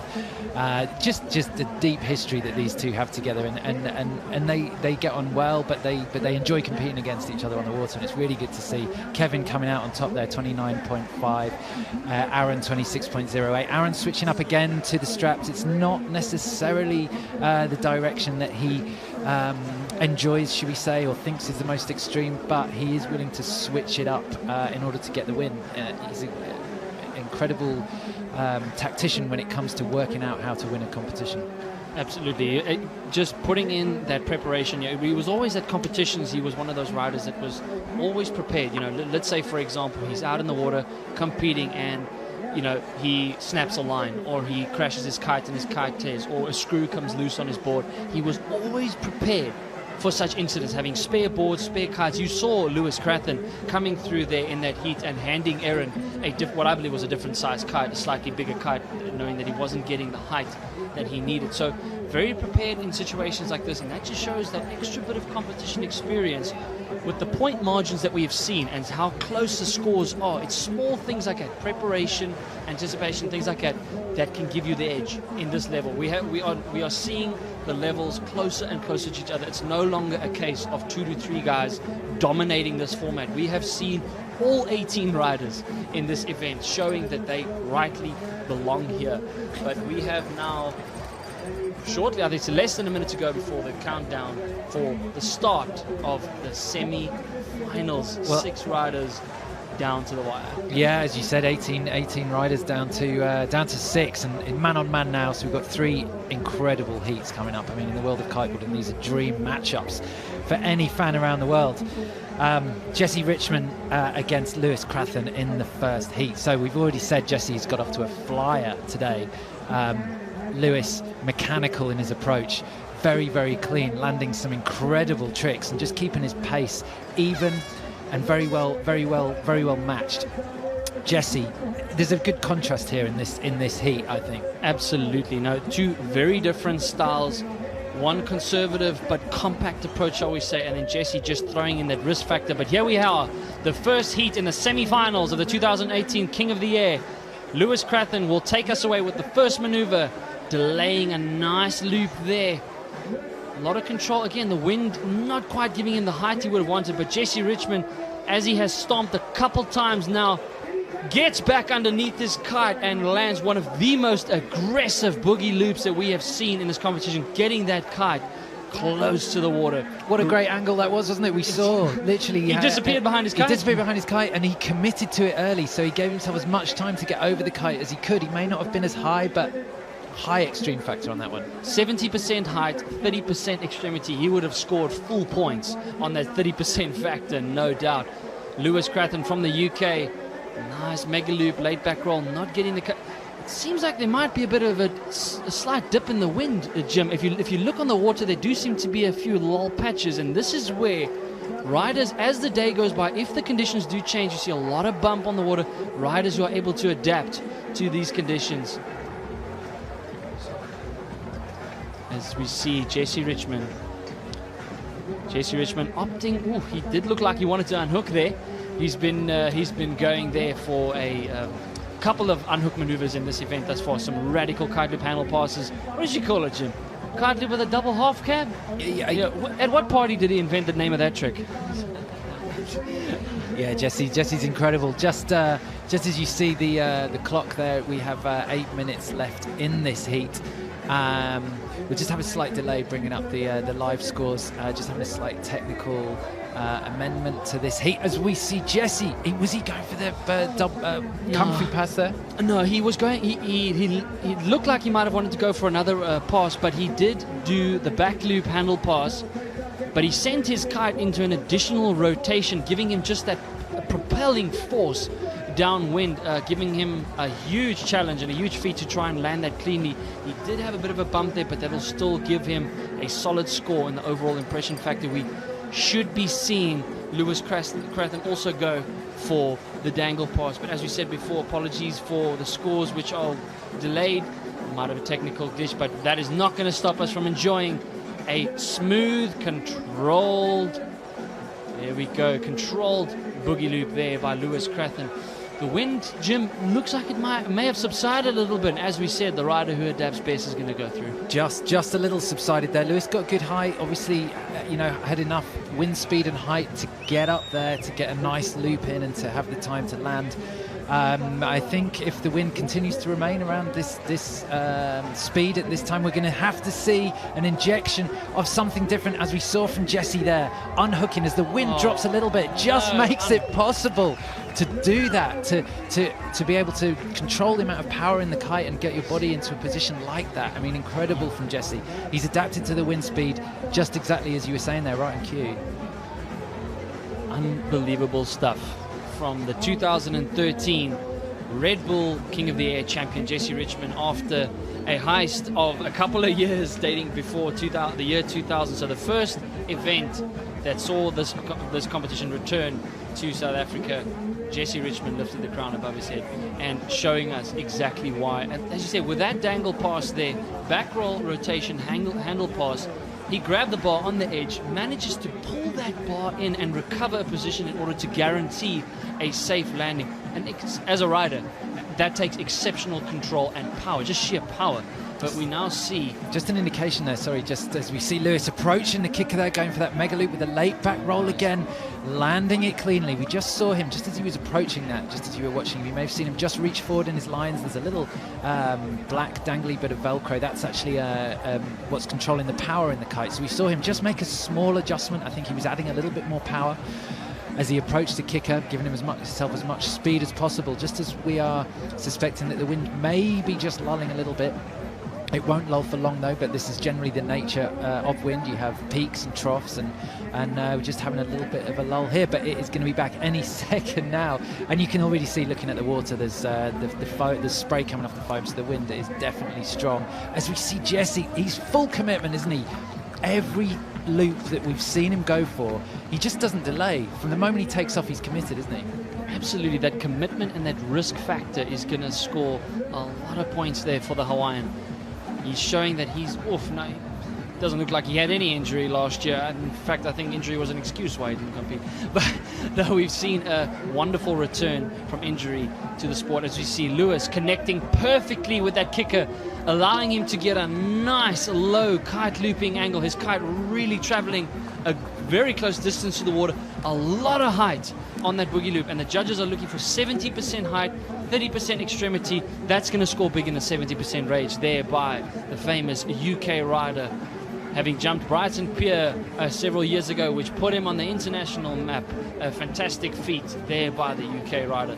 Jim, of course, you coming from that area will know a little bit more about him than I do. Yeah. I mean, I live in the same town as Lewis, actually, and I get to see him ride a lot. But what he showed there was just commitment. He knows how important the kickers are, and he comes to ride here for 3 months every season. Jessie, spends his time in Hawaii. When he's in Hawaii, he's committed to riding at Jaws. So very much of an all-round interest for Jessie, whereas Lewis very, very committed to this, developing this extreme side of high wind kiteboarding, and just hit that kicker absolutely perfectly. He would have seen the way the kickers were forming up, and we just saw him on the last run. He didn't come all the way into the beach. He turned around a little bit earlier so he could hit it at the right time, and I think it really paid off. Top marks for height. Definitely, and that 70% factor making a huge difference in who will make it through to the final. Jessie Richmond aiming for that kicker, but it just fell a little bit flat. You can see the tide has come up quite a little bit, and as the tide comes up, it can be deceiving. As you're heading out, you think that the wave is going to build up with a nice ramp, and then it ends up just fading out as the wave gets to a deeper section of water. But Lewis eyeing out towards Robben Island, hoping for a kicker, but not quite being able to get it. As we see Jessie Richmond also giving Lewis Crathen the chance to go out, as both of these riders know that the judges will be paying attention to the first rider who jumps in the air. Jessie Richmond unhooks. Back roll, handle pass again. Is he going to go for he's going for he wanted to go for the double. That would have pretty much cemented his place in the final if he had gone for that. Oh, Lewis would have seen that. That was, again, even though he didn't go for the double, that'll score a lot of points, as that was most probably his highest and controlled back roll handle pass. Mark Jacobs and Yuri Zun in frequent years. But here we go. Lewis won. Just a nice controlled dangle, showing a lot of control and skill and sheer power. Very good point. A lot of height on that one. But Yuri Zun and Mark Jacobs being the only ones in the past to execute the double handle pass. And Jessie Richmond, we're probably going to see him go for it again, as he knows that that'll give him that edge and just put the pressure back on Lewis. Yeah, not as much fire in the handle passes from Lewis, but I tell you what, he hasn't missed one in the whole contest. He's ticking a box by doing that. Slightly less aggressive angle in his kite. You would have seen when Lewis was doing that handle pass, his kite lines were straight up, so they're giving him maximum height, but there's not as much extremity in the force from the kite. For sure, if you drop from that height and miss the pass, it's extreme, but it's a little bit easier to control in terms of the body movement and the pressure. Here we go. We see 2013 King of the Air champion Jessie Richmond not opting to go for any maneuver as he heads back in towards the beach, and just gives the spectators a little bit of a wash there. So he is doing exceptionally well at giving the crowd what they came here for. Finds that kicker again, that trademark fully dedicated and low kite loop angle there. Boogie loop with a nose grab. That's going to score huge. He's not getting the height factor in terms of the 70%, but at 30%, he is maxing out on that score. As we have these are a 10-minute heats, not mistaken, 10-minute heats, no flag out system, as it's only 2 riders. So after 10 minutes, one of these riders will be advancing through to the final, and the other will be packing his bags. But at the moment, Jessie Richmond looks like he has Lewis's work cut out for him as he heads out now back towards Robben Island. Ooh, not quite. He had a lot of bump there on his way, not quite being able to connect. Lewis is charging. Looks like he's spotted one out the back. You can see kite low generating a lot of speed. If he sees a kicker, you're going to see him move that kite really aggressively up through your screen as it comes. There's a big one out the back. Is he hit it just right? He gets a lot of travel on that as he goes to the mega loop late back roll with a grab on the way down. Traveled a lot of distance. Couldn't have gone much better, that trick. I mean, he made the best of the kicker, found one out the back and absolutely went for it, fully committed. There we go. A move that won't score a whole lot. Jessie Richmond, unfortunately, disconnecting with his board. Just giving you an idea of how crucial your timing is as you hit these kickers. A lot of times you'll be aiming for the ramp and the wave will come over and just knock the board out of your feet. So it's important that these guys' timing is spot on. But we have the red flag up. That is the end of the first semi-final, the 2018 Red Bull King of the Air. We're going to take you through some highlights quickly of what was a spectacular heat. Jessie Richmond stomping out the risk factor. Oh, unbelievable heat by him, having made a wonderful recovery after a huge upset in round number 1. Wanted to go for the back loop handle pass and double, but he opted to go for a couple. But Jim, in what we've seen spectacular loops from Lewis, but damn, Jessie is on fire. Yeah, I mean, he's fully committed, isn't he? I mean, he's everything on the line. He's got such body strength. We saw the first handle pass there, not quite landed. That one landed cleanly, and it shows such commitment and good skill to go for the same thing twice and nail it on the second time. That was the big kicker that Lewis hit right there on your screen.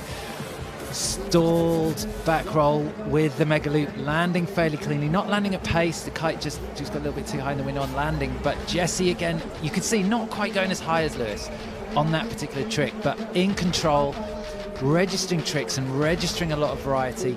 But let's not forget that Lewis had that big booter out the back right at the end there. Huge height. So in my mind, I think you know, we didn't quite have the live scores there, the same as you guys didn't at home, and we apologise for that, but the enjoyment of that heat, and we could see the way that it went. My impression was that Jessie was just a bit down on height. That's right. And I think Jessie was ticking more boxes in extreme, perhaps not landing as cleanly, but everything was on the line. So the two approaches there, both incredible riders, and just to try and put into context what they're landing there within that 8-minute heat, it's just not what we'd see in a free ride session. I mean, we'd see a couple of those tricks and probably focusing on one or two, but but the effort expended in that 8-minute period is incredible.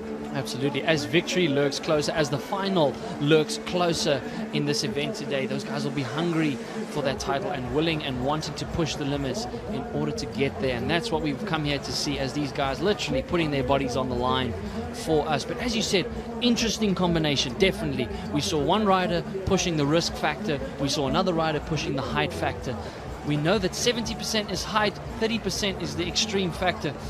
Like you said, this could definitely call for a very close heat between Lewis Crathern from the UK and Jessie Richmond from USA, as we see and await the fourth and overall impression score, which the judges are no doubt at the moment deliberating. But what an effort by both these riders. Lewis Crathern, he had a sensational first heat appearance and made his way straight through to round 4. So that is the end then, as we said, of round number 5, heat number 1, heat 16 in the overall log, shall we say. After this, we've got Liam Whaley and Aaron Hadler. So, well, confirmation that we just had there, I believe, just flashing up on our screen in the commentary boxes. We haven't got it there. Very, very tight, but it was Lewis who took the win there. Slightly higher overall score as well, interestingly, but for sure on the height. So is that clean, technical, mechanical approach has just paid off for him there. And unfortunately, we don't have the graphics for it, but like Jim, like you said, it was so close. Lewis Crathern keeping his calm, seeing that Jessie was going all out, but it was Lewis Crathern using advantage of the 70% height category that the judges are looking for. And that will see Lewis Crathern to his first ever Red Bull King of the Air final. Lewis Crathern incidentally winning the 2012 Mega Loop Challenge at Big Bay Beach, the event which paved the way for the return of the King of the Air in 2013. So spectacular stuff there by Lewis Crathern. Unbelievable, as we see the orange flag is up, indicating less than a minute to the second semi-final, heat number 17 here with Liam Whaley, 2015 world champion, current world number 2 on the Freestyle World Tour, up against a legend in the name of world of kiteboarding, Aaron Hadler. This is going to be an interesting matchup. These two riders have competed frequently just last year already against each other in the freestyle world of kiteboarding, now injecting that talent on the wake style orientated side. Okay, Lewis, then first off, congratulations, you're on your way to your first Red Bull King of the Air final. Thank you. Yeah, it's about I believe we will be cutting down to an interview with Matt hopefully soon, but the action continues. 3 more heats left in the Red Bull King of the Air 2018. The second semi-final of 3 is in now, and it's Aaron Hadler on your screen. Mega loop with a late back roll, landing it cleanly, heading back to the beach. Score 1 registered. Liam Whaley going for the same, not quite as clean, not quite as high. Hadler taking that one on height and extremity, I would say. So just confirmation for you there with just an good as the riders come in and just maintain composure, getting ready to go back out again. In this heat, the second semi-final, Aaron Hadler from the UK, 5-time world champion, was on your screen just a moment ago, against Liam Whaley on your screen now on the yellow kite from Spain, 2015 freestyle world champion himself, in an incredible matchup. 2 guys with freestyle backgrounds, but managing to transition into big air kiteboarding extremely well. Aaron Hadler has won this competition, of course, twice himself, and is aiming to set history with a hat-trick. Liam Whaley on your screen, heading out over the kickers. Liam Whaley, an excellent first King of the Air appearance as him. Sees him launching off the kicker, late back roll with an additional first rotation, stomping out some good points there. Liam Whaley, that was an excellent second maneuver from him. Just a lot of control. Oh, that was unbelievable. Just that relaxed composure, one might almost say. Well, he did the first roll so early that the second roll was at the same time as when everybody's doing their first roll. Now, that was an unbelievable amount of talent. As you say, it's hard to even call him a rookie. This is his first King of the Air appearance, but solid semi-final is here finding himself. He knows who he's up against. He knows he's up against a 2-time champion at this event, but they have competed multiple times last year already, as we see Aaron Hadler injecting a bit of a variety with a mega loop, late back roll, with a tail grab right in front of the spectators, exactly what they want to see. But there we have less than 8 minutes remaining. One of these riders will be packing his bag and going home, with another progressing through to the finals. We hope you are strapped in and ready. If you've just joined us, this is heat number 17, the second semi-final of 3 in the 2018 Red Bull King of the Year. Keep spreading the word at hashtag Red Bull King of the Year, as we see 2015 world champion Liam Whaley launch into a nice controlled boogie loop with an additional rotation on the way down. Unbelievable, right? He's not ready to go home. Two double rotations there, both ways there for Liam. That's incredible. Aaron's got a lot of work to do, and this is Aaron in the replay, hitting that kicker nicely. Just getting a good kick off there. The kite getting to a nice radical position as well, landing nicely. What a heat, what a heat. 70% height. Aaron capitalizing on that. We see Liam Whaley executing the same maneuver that he did now coming in towards the beach. He now executes heading out towards Robben Island. The judges are going to like that bit of overall impression, but Aaron Hadlow capitalizing on the 70% height factor. No doubt these remaining riders in this event would have noticed the difference in how the judges are scoring, noticeably between the heat of Jessie Richmond and Lewis Crathon. Lewis not nearly as radical, but capitalizing on that 70%. So fantastic work there, as we see Aaron Hadlow coming in nice and gently there. Will we see a Mega Loop KGB from him again?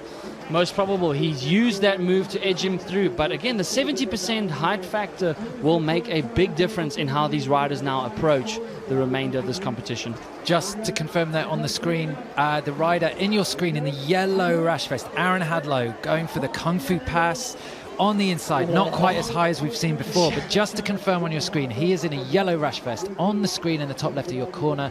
He's got a black flag against his name. He's not black flagged, it's just the black flag is indicating, so there's a bit of a mistake there. He is confirmed to be in a yellow rash vest, Liam Whaley in a blue rash vest, and you can see that Aaron Hadlow is currently leading the heat according to those scores in 11.84 against Liam Whaley 5.28.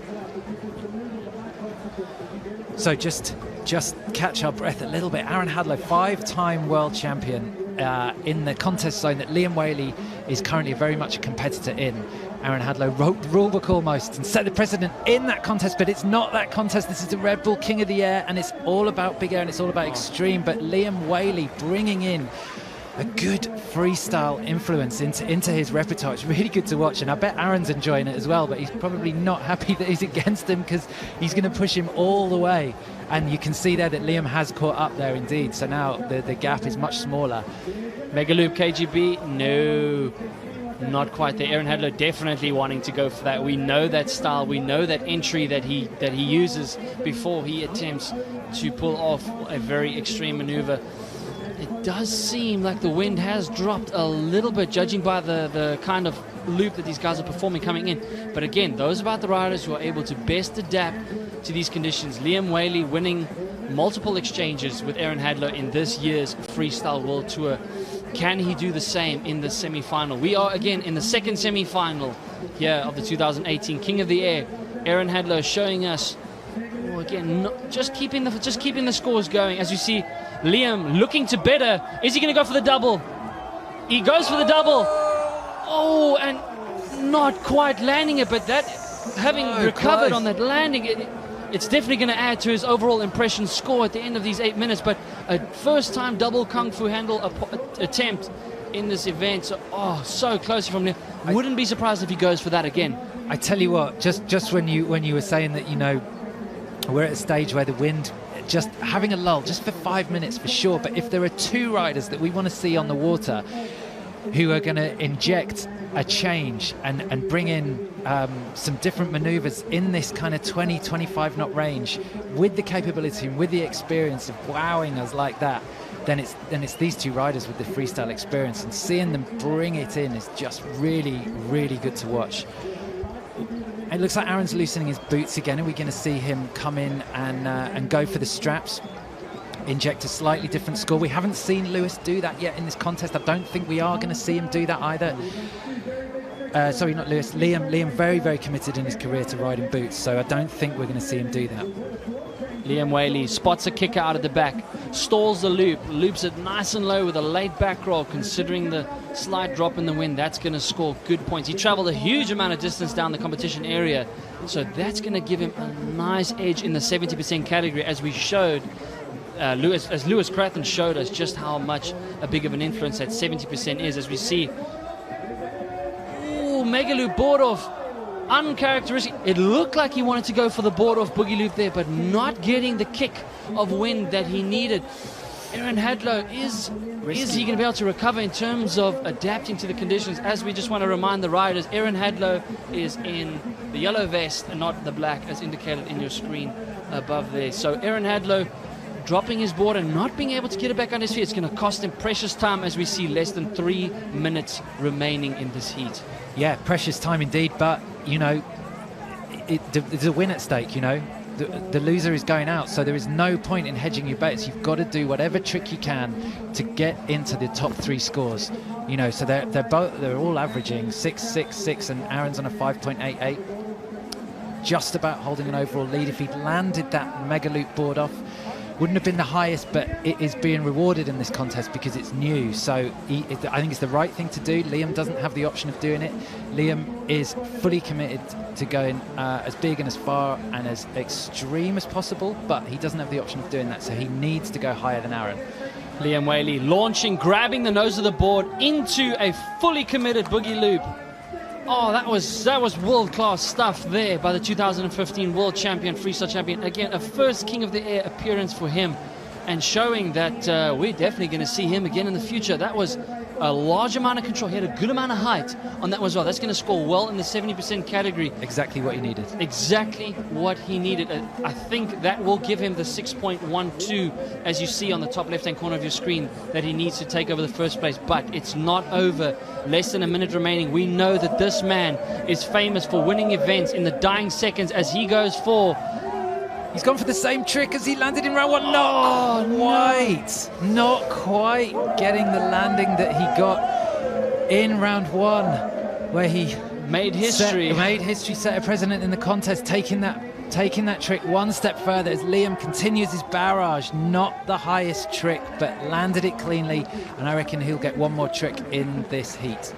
You see the clock winding down there, but Aaron Hadlow attempting to go for the move that he did in round 1 on last week Saturday. Board off boogie loop. He did get it, but we see Liam Whaley unhooking, multiple rotations. Oh, well, hopefully we'll get a replay of that, but that would look like another bit of freestyle injection as we see him land whatever it is he landed. But we are now approaching what I think, yep, it's the end of the second semi-final. The red flag is up. There is no flag out system because we only have 2 riders, but that is the end of semi-final number 2, heat 17. One of these riders is going home. Lewis, this is going to be really close. This is going to be exceptionally close. Unbelievable effort by Liam, not intimidated by the credentials that he was up against. Well, Aaron started cleanly, didn't he, there? Mega loop back roll on the inside, showing variety as well, getting a tail grab. Looked very, very clean, didn't he, right from the start? Liam, in he came. This is his double kung fu, and just going for the second pass on the inside. Was that the one? No, he did another one of those. That was his clean landing. Are we going to see the other one in this highlights reel? Perhaps, but this is Aaron on the way off a smaller kicker, racking up the points with a mega loop with a late back roll there. And then Liam, this must be the one. The kung fu, this is very, very impressive. Going for the second there, that would have been insane. That's not counted as a ride out, even though it was a very, very stylish exit.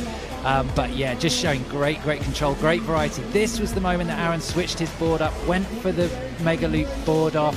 The new move in this contest that riders are now fairly regularly landing, that's scoring very, very highly. It was a risk worth taking. He ended up a little bit away from his board, lost precious time. And meanwhile, Liam, that was the moment that Liam did probably the biggest loop of that heat.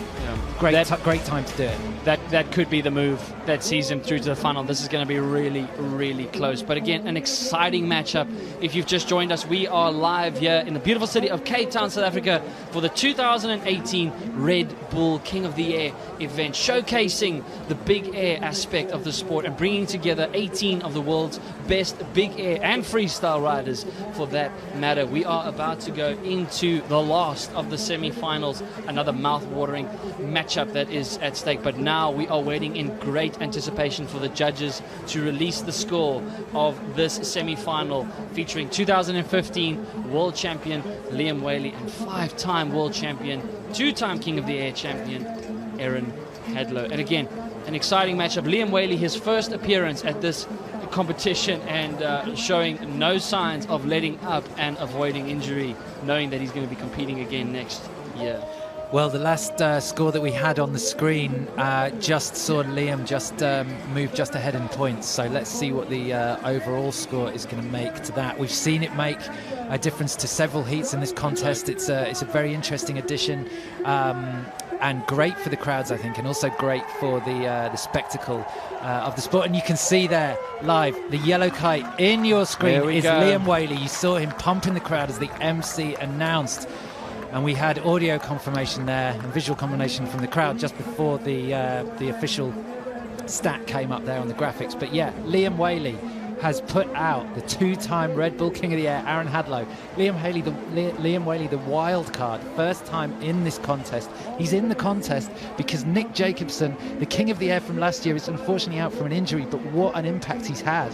Liam Whaley stomping his way into his first ever final, let alone his first ever King of the Air appearance, taking out 2015 and 2016 Red Bull King of the Air winner Aaron Hadlow. We've seen some shock upsets already in this competition, and we have just seen another. However, it's no surprise knowing that the 2015 world champion from Spain has got a ton of talent under his belt and sees him earn a deserved place in the final. So big congratulations to the Spaniard. Like we said earlier, he has been sick for the last 4 days, and the amount of energy and composure that he's put, just quietly sticking to his game plan, that's what has made him so effective thus far. So well done to him. As we see the last of the semi-finals, Steven Akkersdijk from the Netherlands, one of the lowest kite looping angles that we have in this competition, up against 2014 and comeback kid from round 2 earlier on this event, Kevin Langery. What an exciting matchup. 2 guys from the Netherlands about to go head-to-head. If you've just joined us, this is the last of the semi-finals. One of these riders will be going home as we see celebration there for Liam Whaley, unexpectedly, but at the same time with no surprise, taking out Aaron Hadlow. Well done to him. But again, action's not over yet. We still got a final awaiting us with a mouth-watering semi-final underway. Well, now knowing the matchup that we've got, we are going to have a Dutch rider, a Brit and a Spaniard in the final. But right now, before that, we are going to go down to Matt, who you can see is with Liam. How does it feel? Liam, through to your first Red Bull King of the Air final and your first ever Red Bull King of the Air. What's going through your mind? I don't know, man. I'm out of words. I'm out of breath. Just gonna save my energy for the final, but man, the support is insane here. I just want to say thank you to everyone that came out to this event. I mean, this event is like no other event out there, so I'm just psyched to be in the final, man. Just hopefully I can kill it in the final as well. Good job, man. Well done. Keep it going. And that is the atmosphere that atmosphere is what this event is famous for.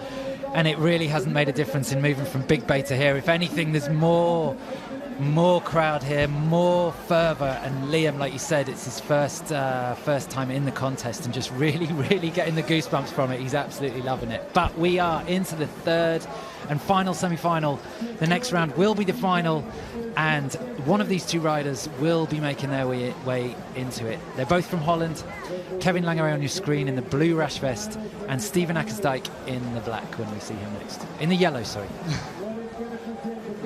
Excitement does tend to rend one a little colorblind from time to time, but this is what we've also been waiting for. Again, we've already seen one shock. Aaron Hadlow making a comeback of note from round 2 and showing that he is not ready to leave.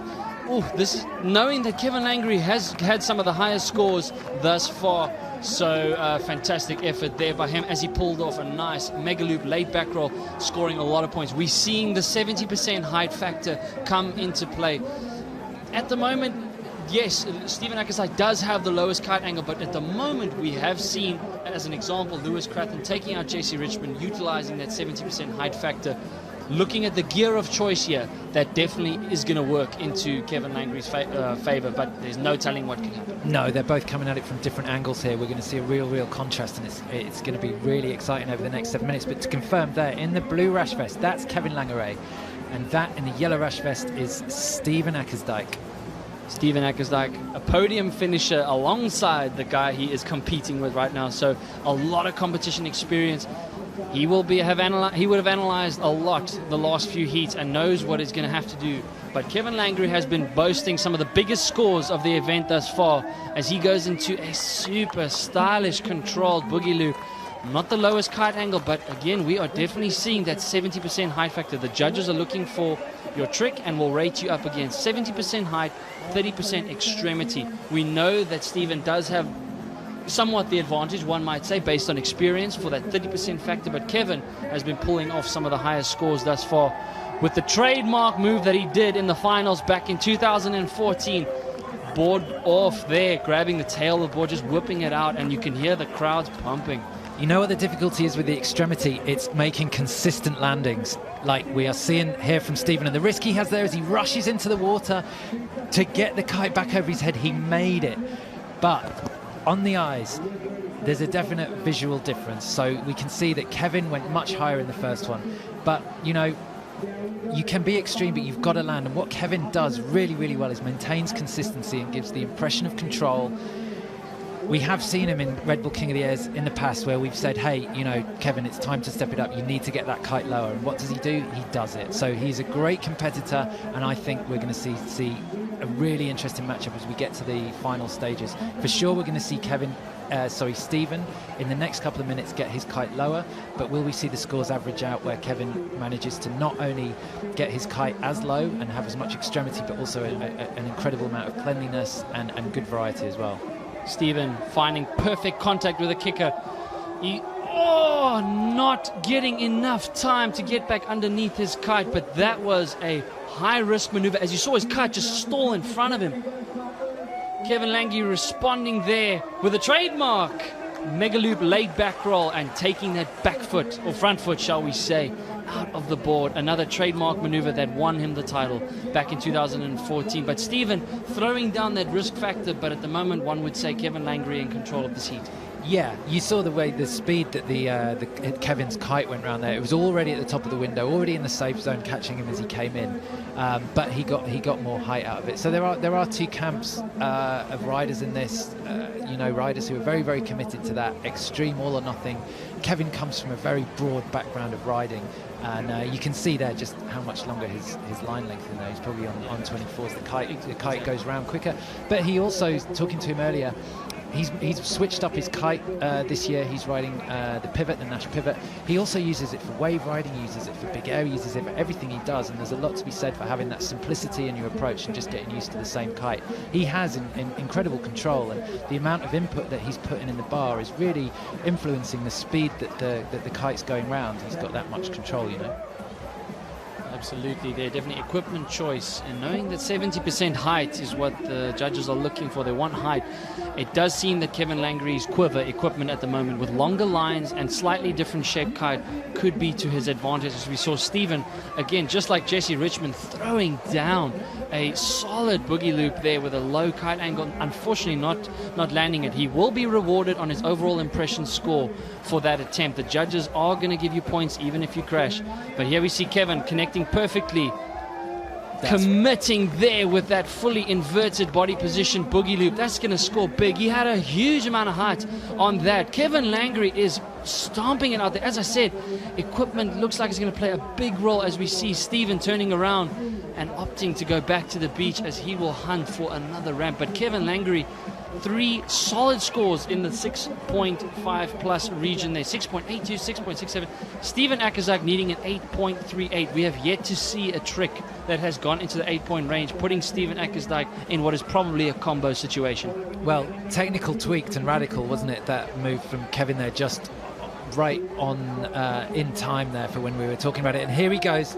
He broke his ankle doing this, and it was the reason he couldn't enter the contest last year. But obviously 12 months makes a huge difference as he lands that mega loop board off not quite as high, but you could see just as he was rushing into the water there, the challenge is getting your foot safely back into the straps. If you get your foot just half into the strap, there's a chance that the board is going to twist as Stephen is stepping it up with a double back roll mega loop attempt. Not only an attempt, but a clean landing on the inside, but choosing to do it on the inside off the clean water. You could see there, he got really clean takeoff, really helps, but he didn't get the boot and the big ramp off the kicker. But you can also see him checking the watch there. 2 minutes and 40 seconds left. He's got a bit of catch up to do. The next time we see his kite, you will see on his black kite, he has a number 10 on it. It's a 10-meter squared kite. Now, Stephen would rather be riding for his riding style a 9 or an 8 when he's absolutely perfectly powered, but you know, you've got to ride to the conditions, and just at this moment the wind is playing into Kevin's hands, I would say, as Stephen is still managing to pull out clean tricks. He's got to keep it going. I think he needs a couple of big gusts to get that 8.32. It's a big ask, isn't it?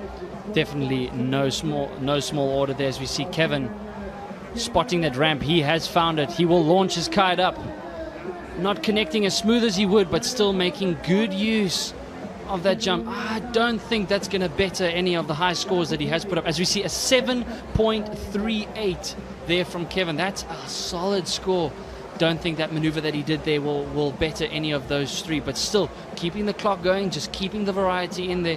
As we see Stephen definitely opting for a slight more conservative approach there with that boogie loop, just not looping the kite as low, knowing that the conditions are shifting a little bit. There might be a lull or two in the wind, and therefore he has to play it safe in order to guarantee a landing if he wants to see himself go through to the final. But if you've just joined us, this is semi-final number 3, the last of the semi-finals in the 2018 Red Bull King of the Air. Keep joining the conversation at hashtag Red Bull King of the Air. And in front of you there is 2014 King of the Air champion, hungry to win this event. He will find a kicker, connects perfectly. Trademark 1, 2, 3 rotations with a solid big air maneuver. No kite loops involved there, but that is the maneuver that got the crowd on his side several years ago, and he has not disappointed. No kite loop in there, but what a great close-up to give an injection of pace as Kevin goes through the air. He may not have looped the kite, but he keeps it in an area of the window, so he's not going underneath it. He's keeping horizontal momentum, and that's why he's traveling so far. And the judges like to see that. They like to see distance covered. I mean, this is big air, and if you jump almost from one side of the contest area to the other whilst showing an incredible composure, doing multiple spins and grabs, it's great. It's not the most extreme, but what a show. Steven Akkersdijk connects perfectly with the kicker. Mega loop again. You can see he does not have the wind. It seemed like he was expressing a little bit of frustration there on the beach to the conditions at hand, but Kevin Langry has utilized, as we have less than a minute remaining in this heat. Kevin Langry obviously not aware completely of the scores as we are, but he will go for, nope, did not get the kicker that he was looking for, but just putting on a little bit of a show there, landing back on the wave that he transitioned on, and the red flag is up and down already. That is the end of semi-final number 3. Judging by the scores we had, one can confidently say that Kevin Langry will find his way through to his 4th final in this event. Yeah, unbelievable effort, but great effort from Steven Akkersdijk. He has entertained us at every single King of the Air event that he has participated in, and he didn't disappoint. Unbelievable effort from both these riders. Yeah, absolutely. And I think, Steven was actually, if we were looking at the kite sizes there, Kevin was actually on one size smaller, but with the longer line length, it's effectively like having more revs in your engine, effectively. So yeah, just to recap there, Steven, multiple spins on the way down, just landing quite cleanly. He needed to keep himself busy in his heat. Kevin Langry was the man who did that, as I think we'll see from these highlights. What an impressive late back roll, just tweaking it out while he's up there and grabbing on the way down. He's got so much control, Kevin. Stephen again just getting a really aggressive angle on his kite, but just losing his way on the way down. We're back to Kevin. All the time in the world for that boogie loop, mega loop, clean landing again, bar spin on the way down. Kevin looked in control. I think he looked in control from the start. He did. One thing that stood out for me was Kevin's, as you can see, Stephen, he did not land this move as he did not get underneath his kite in time, unfortunately not having the height he needed. Kevin Langley, one of the things that stood out for me in this heat was the way he connected with the kickers. His timing on the kickers was just absolutely spot on. His timing is everything. You can see it, just connecting that ramp perfectly, giving him that extra 3-4 meters that gives you the edge in this competition format. But that was no doubt what we expected from the 2014 King of the Air winner. And again, that is the end of the semi-finals. We will now await the results of semi-final number 3. We already have Lewis Crathon from the UK and Liam Whaley into the first finals of this event. Kevin Langley already, as we expect, probably make it to the finals, but we're not going to get ahead of ourselves until we wait for the scores. But again, what a comeback. Kevin Langley falling out in round number 1 and having to crawl his way back through rounds 2, 3, 4, and 5. But now we have Matt standing by with Kevin Langley, 2014 King of the Air winner. Take it away, Matt. Yeah, we're with Kevin. Sorry, guys. Yeah. Oh, here. Okay. Yeah. Kevin, an unreal heat there as we approach the finals. Describe for us, if you can, what the conditions are like right now. Oh, it's perfect. It seemed like the wind died a little bit before my heat, but it picked back up and it was good. I'm feeling so good. Just gonna stick to my game plan and hopefully it's gonna come all together. I think I rode in all the heats and ready for it. Now, have you got a strategy going into the final? Yeah, my strategy is just to keep on doing what I'm doing. It seems to work out. It seems to push me through all the heats, and I'm just gonna enjoy it. That's the most important. And it's just such a big adrenaline rush when you're out there, and it's amazing having all the crowd here and all my fans and family and friends on the beach. It's just definitely an unforgivable moment happening right now.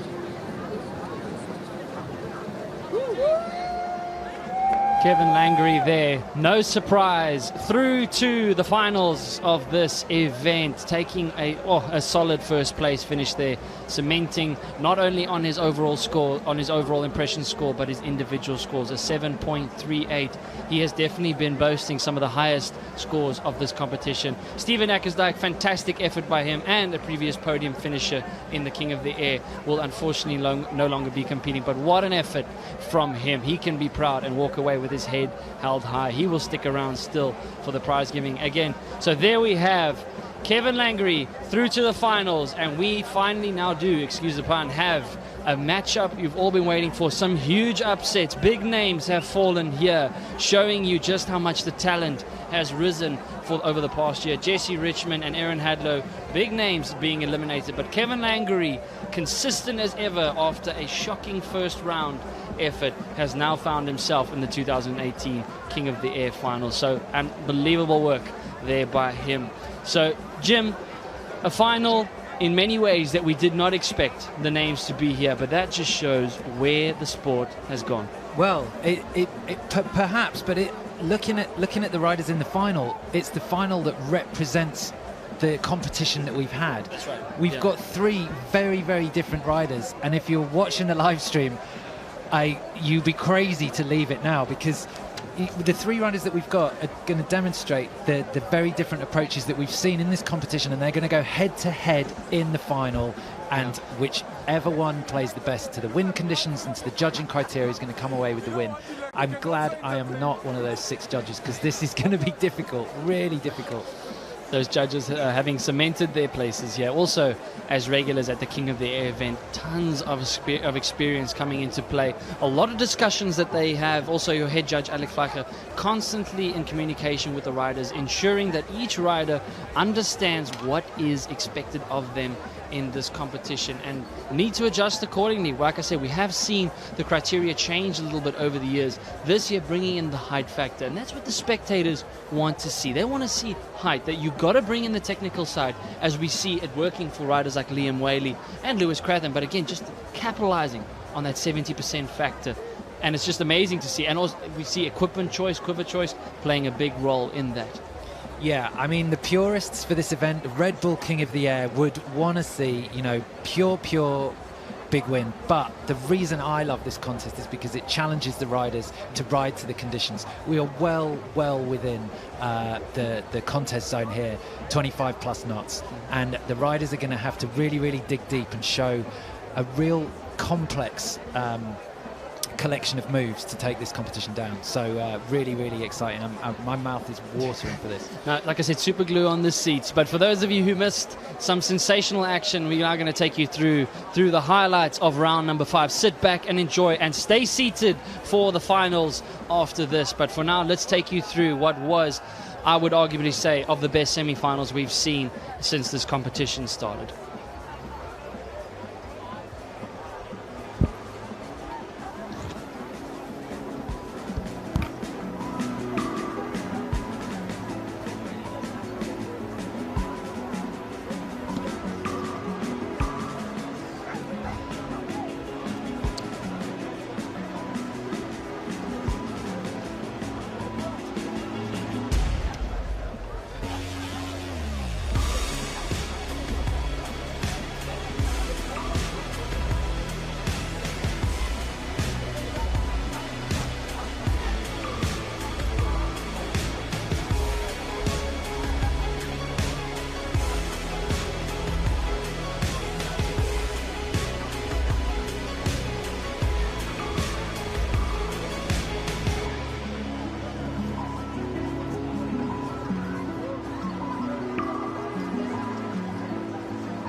Highlights there from, as said before, was arguably one of the best semi-final rounds that we've seen since this competition started in the year 2000 and saw a return to the sport of kiteboarding in 2013. But right now we have Matt standing by with 2017 King of the Air winner Nick Jacobson, and going to discuss the event thus far and what's still to come. But those of you who have just joined us, the finals are about to get underway, so get into your seats, if better get down to the beach, but keep joining and spreading the vibe at hashtag King of the Air. But for now, Matt, take it away.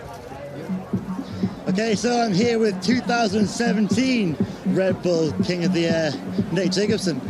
Nick, what an afternoon we are having. Take us through what we've just seen in the last 3 heats. Yeah, it's been pretty unreal today, I must say. It's funny to see new people in the final. I mean, Kevin, he was 2013 King of the Air champ, I believe. And it's just cool to see Liam and Lewis in the finals. And like the whole day has just been, full of people on the beach and people cheering all day. And it's been, sort of next level, I would say, compared to Big Bay last year.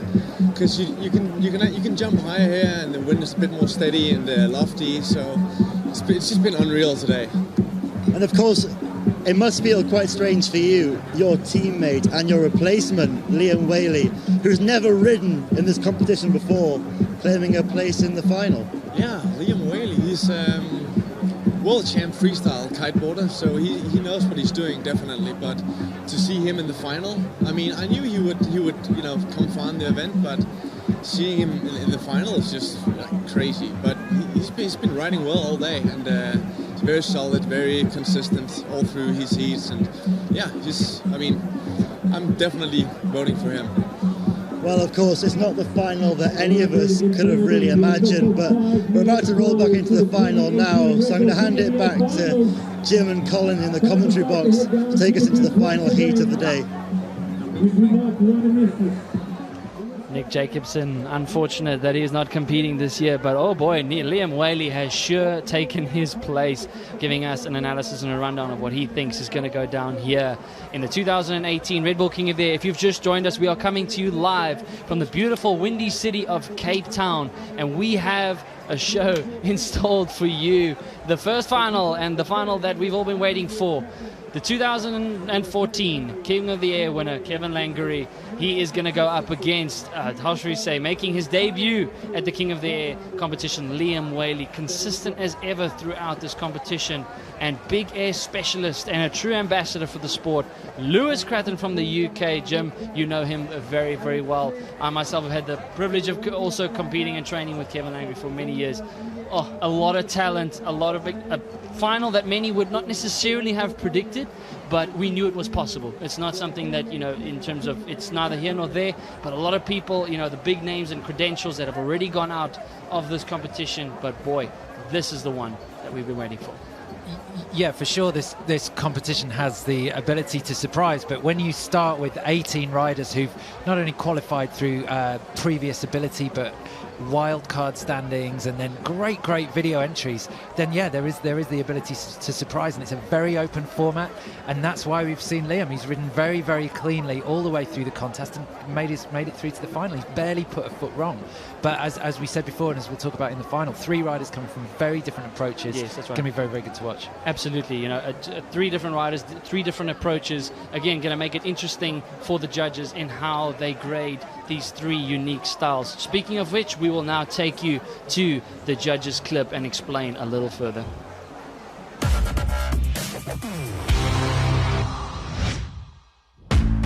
So we're at the new location now, Kite Beach. This year we decided to really go for the most extreme conditions. You'll see an even more amazing show this side than you have seen in the past. This judging panel that we have here, they're all super good riders. They're all been competing themselves, but also have many years of judging experience. So like every year with King of the Air, we're looking for extreme big air in combination with overall impression. Let me break it down for you. We start with 70% height. We're looking at not only the normal height, but also the horizontal distance traveled. 30% is extreme controlled powered moves. Make it technical difficulty, make it risk, make it show factor, make it innovation. We just scored the 3 best tricks of that rider. So we want to see some variation in those moves. You can do as many moves as you want, but we're looking for quality over quantity. In the end, we have the 3 best scores of that rider, but then there's going to be a 4th score, that's overall impression. You can have a rider that's putting up an amazing show, and maybe he's doing the newest trick that we haven't seen before, and he doesn't land it. So at that moment, we can't really score that trick. But in the end, in an overall impression, you can still reward the guy for giving us a good show. You want to have these guys on the beach, doing a performance that everybody will just suck the oxygen, what's happening there? And that's what we want to see. Alex Fleicher, our head judge, highly experienced, and giving us a rundown exactly of what they have been looking for throughout this competition and will be looking for in this mouth-watering matchup, the finals of the 2018 Red Bull King of the Air. We have, Jim, I'll let you take it away. Yeah, no shortage of experience. So what have we got coming up? Well, Kevin Langery. How's he set his stall out? Well, he's going for a slightly wider aspect kite. It gives him a little bit more lift, a little bit more hang time. He's also riding straps. He's got the Mega Loop board off within his grasp, and we've seen him do it. It's going to separate him a little bit there. Liam Whaley, the wild card from Spain, has come in. He's set the competition alight, arguably, with some of the most sensational handle passes and clean handle passes landed. He's also got some incredible mega loops that we've just seen develop literally probably this afternoon. And then Lewis Crathern, probably the most cultured mega looper and most experienced mega looper in this final. He's very, very committed to that approach, and he's got some great combinations. We saw him also have a handle pass within his locker. So what's going to separate? You know, is it going to be the strapped approach, the high, the distance travel? Is it going to be commitment to some really, really powered handle passes mixed with some good, clean mega loops, or is it going to be Lewis who is just going to go balls out for those, you know, really, really committed mega loops? And we'll see. First kick is up already, Nelly. There we go. The crowd is going wild outside here. This event is underway. The finals 2018 Red Bull King of the Air. Keep spreading the talk on hashtag Red Bull King of the Air, and we will know in less than 8 minutes who is going to be crowned king, as we see a replay of opening account there by Lewis Crathern. Nice, steady, controlled loop, as you can see. Oh, just his chicken loop coming out of his harness there for a second. Oh, unfortunately not going to ride away clean on that one, but again, still the judges are looking for overall impression as well as the 3 best tricks. The judges will take the 3 top maneuvers as well as all the maneuvers combined for a 4th and overall impression score. As you can see, Lewis opening up with a nice steady 5.34. These conditions, you can see on the water a slight glossy effect from time to time, indicating a few holes in the wind, but here we go.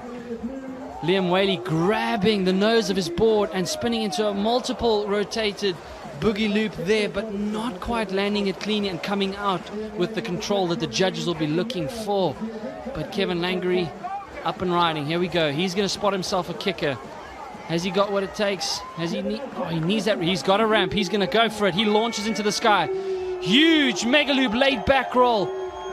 Wanting to look like he wanted to go for that 1 footer, but just, oh man, but a stomping opening maneuver there by the 2014 King of the Air champion. That right there is an example of where height is your friend. Did you see the moment where he was free falling and he just had a few seconds extra height where the kite just settled itself and caught him in the end? Incredible. His heart would have been pumping on that one. That's a great mega leap for him to get on the board. But Liam's before that, and that's Liam right there. Mega loop, double back roll, landing cleanly. His progression in terms of mega loops, you can see them in terms of every one that he's doing. He's just tweaking them more and more and progressing in them every time he's going up. He's enjoying this contest probably more than when he won the World Championship, arguably, especially in terms of the number of crowd on the beach. It's insane.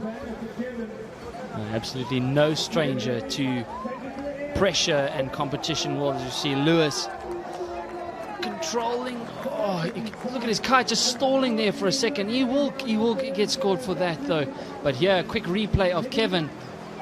Boogie loop with a huge amount of control and height. Oh, just grabbing the rail of his board as he just really committed to that rotation, getting his board above his head and a large amount of height.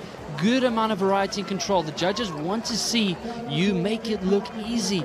But, oh, as you said, Liam Whaley there in the black vest, the 2015 freestyle champion, and I should say the X factor that we've seen throughout this event. His first King of the Air appearance, and here he is into the final, having taken out 2-time champion Aaron Hadlow. Lewis, nice controlled boogie loop, not quite the height of Kevin Langery's and Liam Whaley, but Kevin at the back. Mega loop laid back roll with a 1-footer, controlling the kite and just landing it cleanly. I mean, again, the move that took him over into first place back in the finals of 2014. Oh, this is wrapping up action right here. Liam Whaley responding, grabbing the nose of the board and throwing into a boogie loop there. Oh, boogie loop with a nose grab and claiming it, and rightly so. Just, again, Jim holding onto that board whilst rotating the kite. Just a supreme amount of control and power. He's so at one with his equipment, isn't he? From the moment he takes off, everything is moving at exactly the same pace, and he's able to control his body rotation and his kite so well. But Kevin, it just looks like his equipment it's just in the perfect rev range at the minute. He's got so much control over the speed of the loop, as we see Liam going for the move that he's used so well in the contest. The Kung Fu pass has arguably separated him as we've come into these later stages. But it's Kevin on your screen from Holland. Kevin leading now with 6.84. Solid opening score there by Kevin Langery. But again, Are we going to see the double Kung Fu handle pass from Liam Whaley? I think we are. There's a bit of a backwash now out there, as we can see the waves breaking onto the beach and then sending a bit of a wave back out towards sea, giving even more challenges for these riders as the bumpy conditions continue. But right there in your screen from the UK, Lewis Crathern opting to turn around, head back towards the beach and look again for that kicker. But are we going to see the double Kung Fu pass from Liam Whaley? I think we are, because he knows that is the niche that he will have in this heat. But not just yet, as we see Lewis with a nice steady boogie loop, but not going to score above the 5-point range, I would say. Nicely poised though, isn't it? Just if we look at the need score on the right, Liam needs a 7.2, Lewis needs a 7.62. That is well within their capability. And it's not going to take innovation. If we see innovation, the score's going to go through the roof. So let's hope we do. As Kevin, a newly innovated move in this event, landing it again. Beautifully. Mega loop board off, looking clean. As we said, it looks like his equipment's in a really nice rev range. He's able to control his height and he's able to control the rate that his kite is looping. So he's got to be happy with the way it's going so far. Currently leading the scores, 2 minutes 30 to go. It's starting to get into the phase where within the next 3 tricks, Lewis and Liam are going to need to pull out all the stops and really score one of the highest that they've done. They've definitely scored above 7.2. Now is Lewis leading 6.73. It's within range, but when you get into the final 2 minutes, it's really getting down to the stage now where they need to spot a gust, need to spot a ramp, and really hit the accelerator and go for it. Liam there opting, he's hungry for that. As you see a big kicker lining up here. Kevin with the trademark board off, just injecting some nice old school variety, as we call it, there into this final. Kevin Langry looking so confident, so smooth. Liam Whaley less than 2 minutes on the clock. This final has flown by. As we saw, Liam did want to go for what looked like a Kung Fu pass. Unhooking. Are we going to see a double dangle from him? He doesn't have enough height to go for that second pass, but again, good bit of variety there. Yeah, worth landing cleanly there, wasn't it? Worth landing cleanly to keep maintaining that score. Don't crash at this phase, at this stage in the contest. So registered a handle pass. It's going to show good variety, isn't it?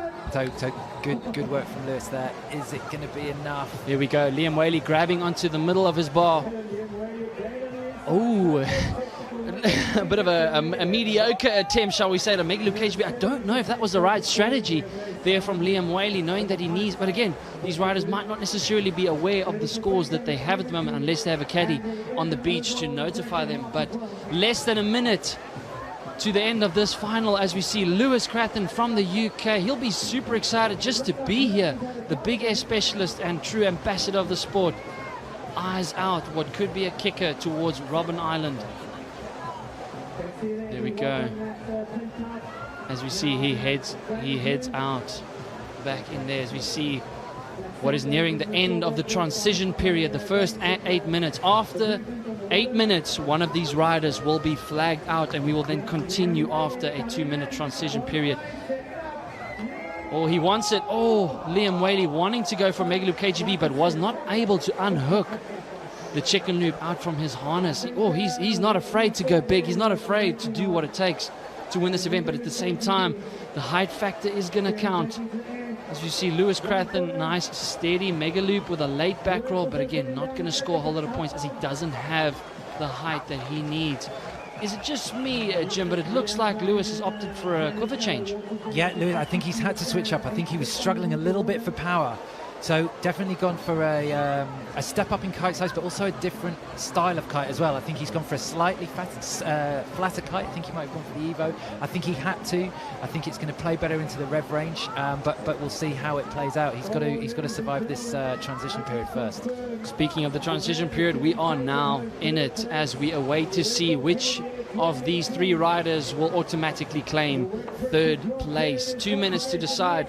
The fact that Lewis Crathern, he's heading out there as if not ready to go out, but we will now see which of those 3 flags will be lowered. Kevin Langry having a solid opening start. He's putting some solid maneuvers. He'll be very happy with the 2 top scores. The blue flag is down. Lewis Crathen will claim 3rd place on the podium in the 2018 Red Bull King of the Air final. What an exceptional effort from him. He will be a little bit disappointed, no doubt, as is the nature of competition.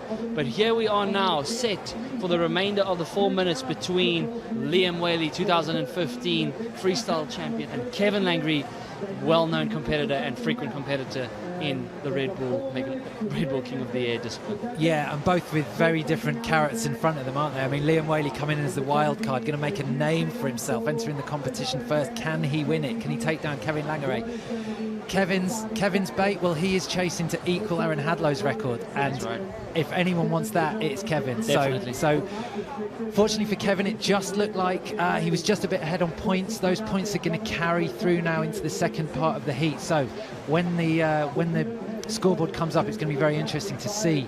I think Liam's a little bit behind. It's going to be interesting to see what the tally is that he needs to match, but I think it's well within his range. So neither rider can afford a mistake here. Kite down's going to be a bit hectic for these guys if it happens. There we go. We are now into the last 4 minutes of this final, as Kevin Langry, having seen the green flag up again, opts to go, turn around and go up. He finds a bit of a kicker. Nice front roll. How shall we say? Boogie loop, bit of a trademark there. Nice control, not the height that he was looking for, but are we going to see Liam Whaley go for the double kung fu? He unhooks. Front rotation, 1 pass. Not enough height to give him that set, but he's definitely going to go. He knows that's the niche that he has in this final. But here we are, less than 4 minutes. Kevin Langry, adrenaline pumping now at full steam. Yeah, Kevin, using all his experience, he rides here a lot, comes here for the winter. Liam doesn't come here very much at all. I think this may be his 2nd trip, but Kevin seems to have the timing perfectly with the sets. Seems to always manage to time it really nicely on the way out. You can see he's got a choice of 3 or 4 kickers there. Is he going to take one? We're going to cut back to him now. Hits it just as the wave turns to white, gives him a nice kick, and it's that control as he goes around the rotation, just tweaking out a grab. Nice. Not the highest, but making use of what he had. He's a master of that. As we said before, the 4th score, the overall impression score, is the judges are looking for variety and just keeping things mixed up in the heat, and Kevin Langry doing a good job of that. But Liam Whaley's not finished yet as he goes up.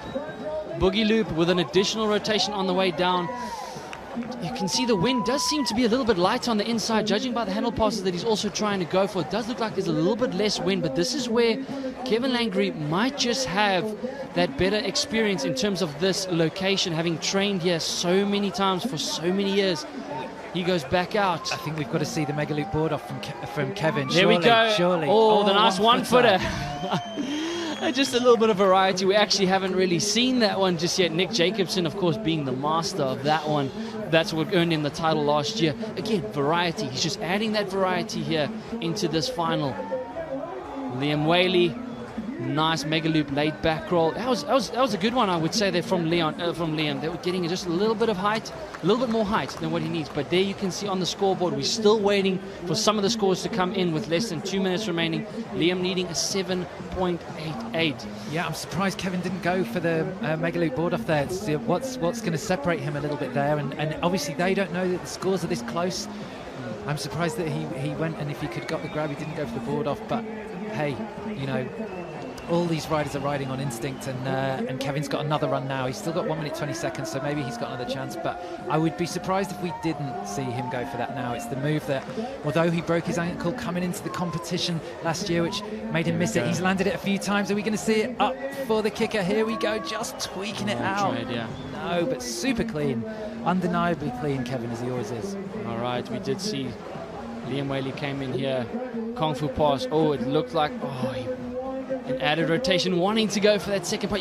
He needs literally 2 to 3 meters extra height to pull off that second one. We know less than a minute left. He's going to go for it. He knows he needs it to separate him from this big air master. But Kevin Langry heading out now. There's some nice sets rolling in here at the moment, giving him a nice clean platform. Hopefully he can find something out. He launches off the pad.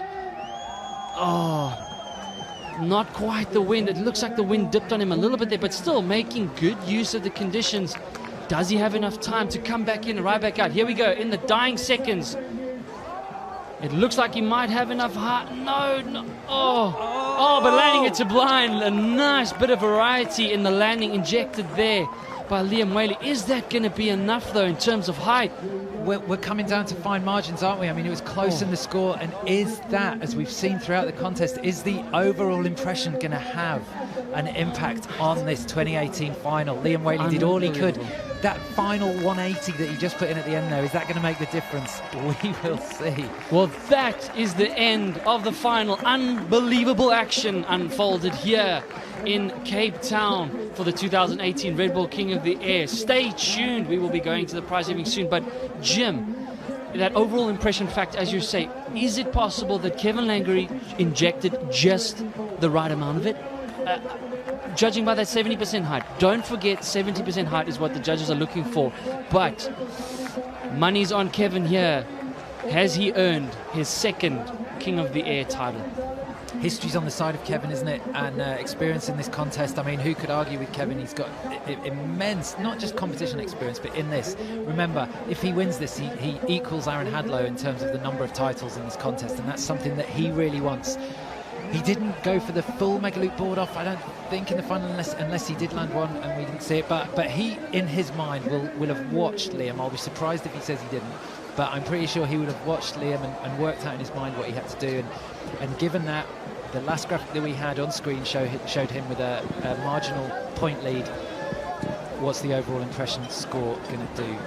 Who is it going to give the 2017 Red Bull King of the Air Championship to? 2018. I'm stuck in the time. Time seemed to have stopped there for the 12 minutes that just unfolded in front of us. There you see. 2014, he raised that trophy above his head. The crowd are confident that he's taken it, but again, we are awaiting the final score from the judges. As you see, Liam Whaley still capitalizing on the conditions out there. So we're awaiting that score, but it does seem to favor Kevin Langery, the 2009 Freestyle World Champion, 2014 King of the Air Champion, Big Air Specialist. The tension, you can just hear him listening to that MC, waiting for that last score. You will see him go absolutely nuts if he gets it, but now we will wait a couple more seconds, any minute now, to know who is going to claim this crown in 2018. But again, for those of you just know, we have just completed the finals of the 2018 Red Bull King of the Air event. Unbelievable action that we saw. Huge upsets, huge turn of events, multiple new maneuvers as we see what looks like a celebration there from Kevin Langery. And I think we will get the result. I think whether they've done their additions quite yet, but I think we'll be waiting for Liam Whaley to come in while Kevin appreciates the applause. Matt, you've made your way up into the studio. How's it been on the beach down there all afternoon? As good as it looks on screen?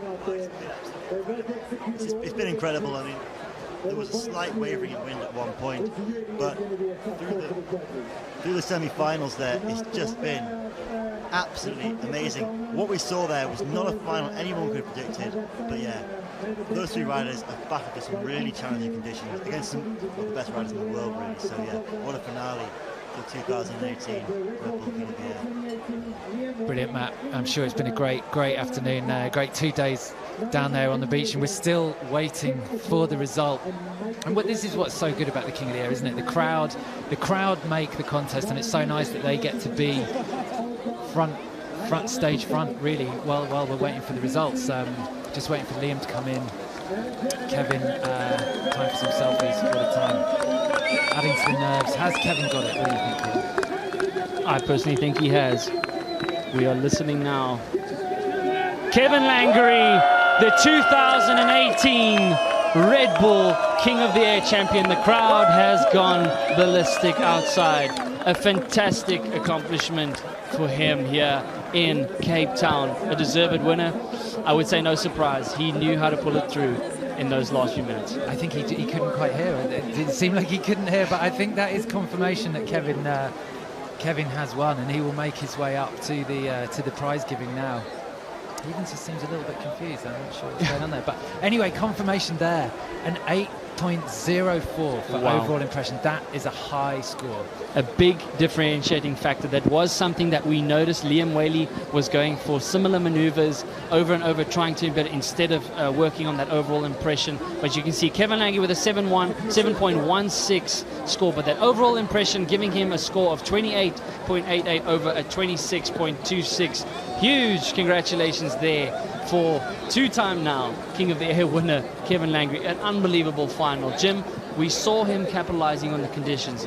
The change of quiver definitely working in his favor, and of course bringing into, as was with several other riders throughout this event, the mega loop board off. This time improvising with a little bit here and there. 1-footers here, a couple of more rotations, just bringing in that variety. But again, a big well done to first time King of the Air appearance for Liam Whaley. He's going to take second place in this prestigious event. Jim, unbelievable final. What a sensational turn of events. Yeah, cutting edge freestyle rider of the minute, Liam Whaley. 21 years old, pretty much as good as it gets in terms of freestyle. Turned his hand amazingly to what was required from this event. But Kevin Lange, you cannot argue with the experience and the way that he adapts to the conditions. Sure, we may have seen a different podium had the wind been incredibly strong, but would we have seen a different winner? I don't know. You can put your money on this guy being able to ride in whatever the conditions are, and you know, fair play to him. Great choice of quiver, good adaptation to the wind, and landing a move earlier in the contest, which he broke his ankle doing, which prevented him from being in the contest. So ultimate professionalism. He walks away from it winner, and he's going on to compete on the World Wave Tour now as well. So what an all-round rider, and what a great ambassador for the sport. So yeah, well done Kevin, but well done everybody in this contest. I think this contest was the most well-rounded, well-judged, and just produced great action. Another thing we will see here as they carry the champion up to the podium, where he will lift the famous King of the Air trophy above his head. What a sensational effort there by Kevin Lange. Another prize which we will be handing out shortly is the Mystic Move of the Day. Mystic Move of the Day involves a prize to the rider who, in the judge's opinion, performed the best trick of the event. So that could be any of the 18 riders that have competed in this event and given us a show that we will never forget. So Mystic Move of the Day coming up as well. But Kevin Lange, again, just like you said, utilizing those conditions, keeping in that variety, and again, the 70% height factor. He said in the beginning of the final, he's going to stick to his game plan. He knows he's doing well. An overall score of 28.86 is, again, one of the highest scores of the tournament. And that was a score he was pushing since his upset. And again, let's not forget, he fell out in round number 1 and had to crawl his way back through rounds 2, 3, 4, 5, and now not only made it to the final, but claimed first place. Yeah, and I think having the break between day 1 and 2, he had a lot more work to do, but I think that break was good for him. He got to step away. He was upset after round 1. He was a favourite for the contest to then have to find his way through round 2 and round 3, which was an extra when he could have made it through to round 4. But yeah, great guy, and he did inject a bit more extremism into that loop. That moment where he had that free fall, we saw his arm, he was just reaching and hoping that the kite was going to make it round, and yeah, so injected enough into it. So yeah, we've seen different winners in this contest. We've seen different wind strengths produce different performances, but as an average over what we've seen over the 6 rounds in this contest, we've got to walk away happy and really look forward to next year. Absolutely. No, it was a sensational display of kiteboarding, the big air discipline of kiteboarding, which has made a huge comeback in the last few years. We saw this event being held back in early 2000s, and then we saw the event returning in 2013, and every year we have seen the level rise and rise. Unbelievable stuff. As we run through some highlights here of what was an unbelievable final. Thank you for being such an awesome part today. Let's get those cheers. Well done, guys and girls. Thanks for turning up on a work day. I know it was tough. And it took strength to your boss if you had to go and hang out on the beach. But you did it. Well done. Kevin Lange, the 2018 Red Bull King of the Air champion. He's still to lift that trophy. There you go, see him with one of the MCs, Tyron Rollins. A fantastic work by him, keeping the crowd entertained on the beach, just like we hope we've entertained you from around the world. If you've hopefully you haven't just joined us, but if you have, we have seen unbelievable action unfold. And there he is, a very happy man, about to lift one of the most coveted trophies in the sport, as he runs up there to his girlfriend to embrace her after a mouth-watering, not only a final, Jim, but a spectacular display of kiteboarding that we've seen over these last 2 days. No, and let's have a word for the two other guys in the final as well. Lewis Crathern as well, first rider flagged out. I think he just suffered from a slight dip in wind speed there. Lewis has been training incredibly hard, and I think throughout this contest he really showed that dedication has paid off. Let's not forget, he exited the competition 2 years ago after a huge crash, a huge boogie loop roll, and his kite just stalling and dropping him out the sky, but then came back in 26-17 more focused, as if he hadn't done that. There, confirmation. Aaron Hadlow gets the most extreme move of the day. Yeah, well done to him. I mean, so many riders in this contest. I mean, Aaron was out last round, but he rode incredibly well throughout, didn't he? Switched it up to the Mega Loop board off boogie loop. I wonder if that was the one that he won for there. Definitely. No, it was definitely that move. It was a historic move. We've seen Aaron Hadlow make history here throughout the last few years at the King of the Air event. No doubt that board off boogie loop that he pulled off in round number 1 to give him what was probably the highest, it was definitely, I think it was the highest score, individual score of this entire competition. So a well-deserved mystic move of the day, a win there for him. And there is the trophy that Kevin has held before and is about to hold again now. And he, as you said before, he was so hungry for this event. But as you said, a huge congratulations to third place finisher Lewis Crathern, returning after definitely a huge horrible crash in 2016. What an effort by the man from the UK. Got to be happy with that. He has competed in every Red Bull King of the Air, and even came back, as I was saying, in 2017 after a pretty bad crash in 2016 that left him in the hospital for a little while, but came back stronger, more focused than ever, and this is just the culmination of that, to find himself on the podium. I think he would have been happy with that. He'd wanted to go further, but he's got to be happy with that. Congratulations to Lewis there. And Liam, what a performance. Wildcard, this is his first Red Bull King of the Air. A very, very current competitor and a world champion on the freestyle stage, but switching it up so well here. He said to me earlier that he would be happy just to leave, he's, in one piece, more or less. That's right. He's concentrated, he's got to go straight onto the World Freestyle Tour, but he said, who knows what's going to happen when the crowd get behind you. It just pushes you to do more and more. And as he said, he's landed stuff here that he hasn't done before. So riding on adrenaline, but riding cleanly, and just switched it up so well in this contest. Could not have said it better. And there we go. The 2018 Red Bull King of the Air champion, Kevin Langery, after a shocking defeat in round 1, crawled his way back, not only to the finals, but first place, and he will now hoist the coveted trophy, the most coveted trophy probably of all time in kiteboarding. And there you have it. 2018 champion. Well deserved, just pulling in all the stops to make his way through. In a way, one could say the advantage that he had going through round after round after round, it just built that excitement, built the adrenaline, and built that confidence, and that basically that game plan that he knew he needed to take this event home.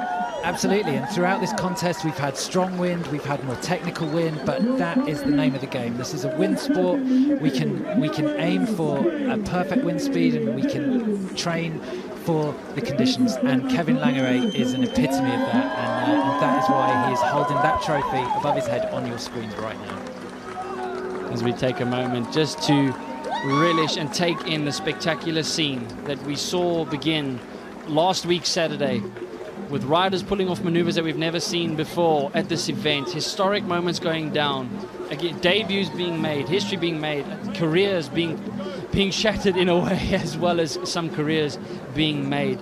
And Jim, it just shows you where the sport is going. That's what we want to see. We want to see the sport changing lives in a way. And again, this is a sport for all. So a fantastic myriad from him.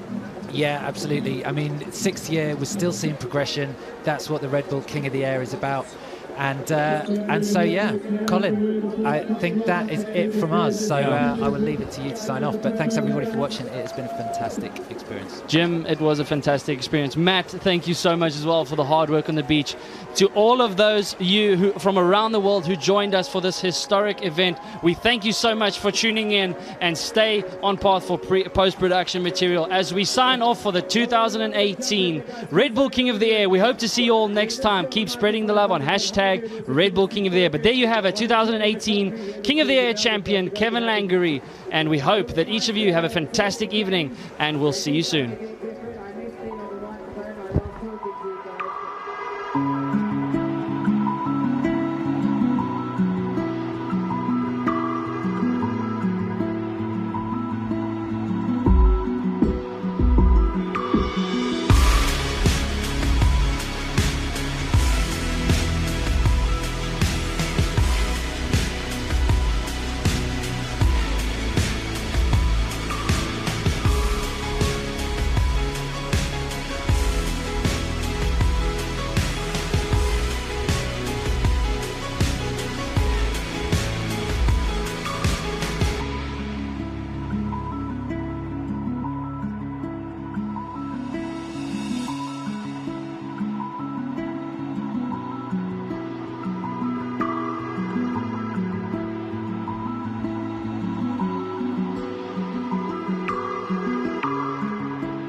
Strong, but would we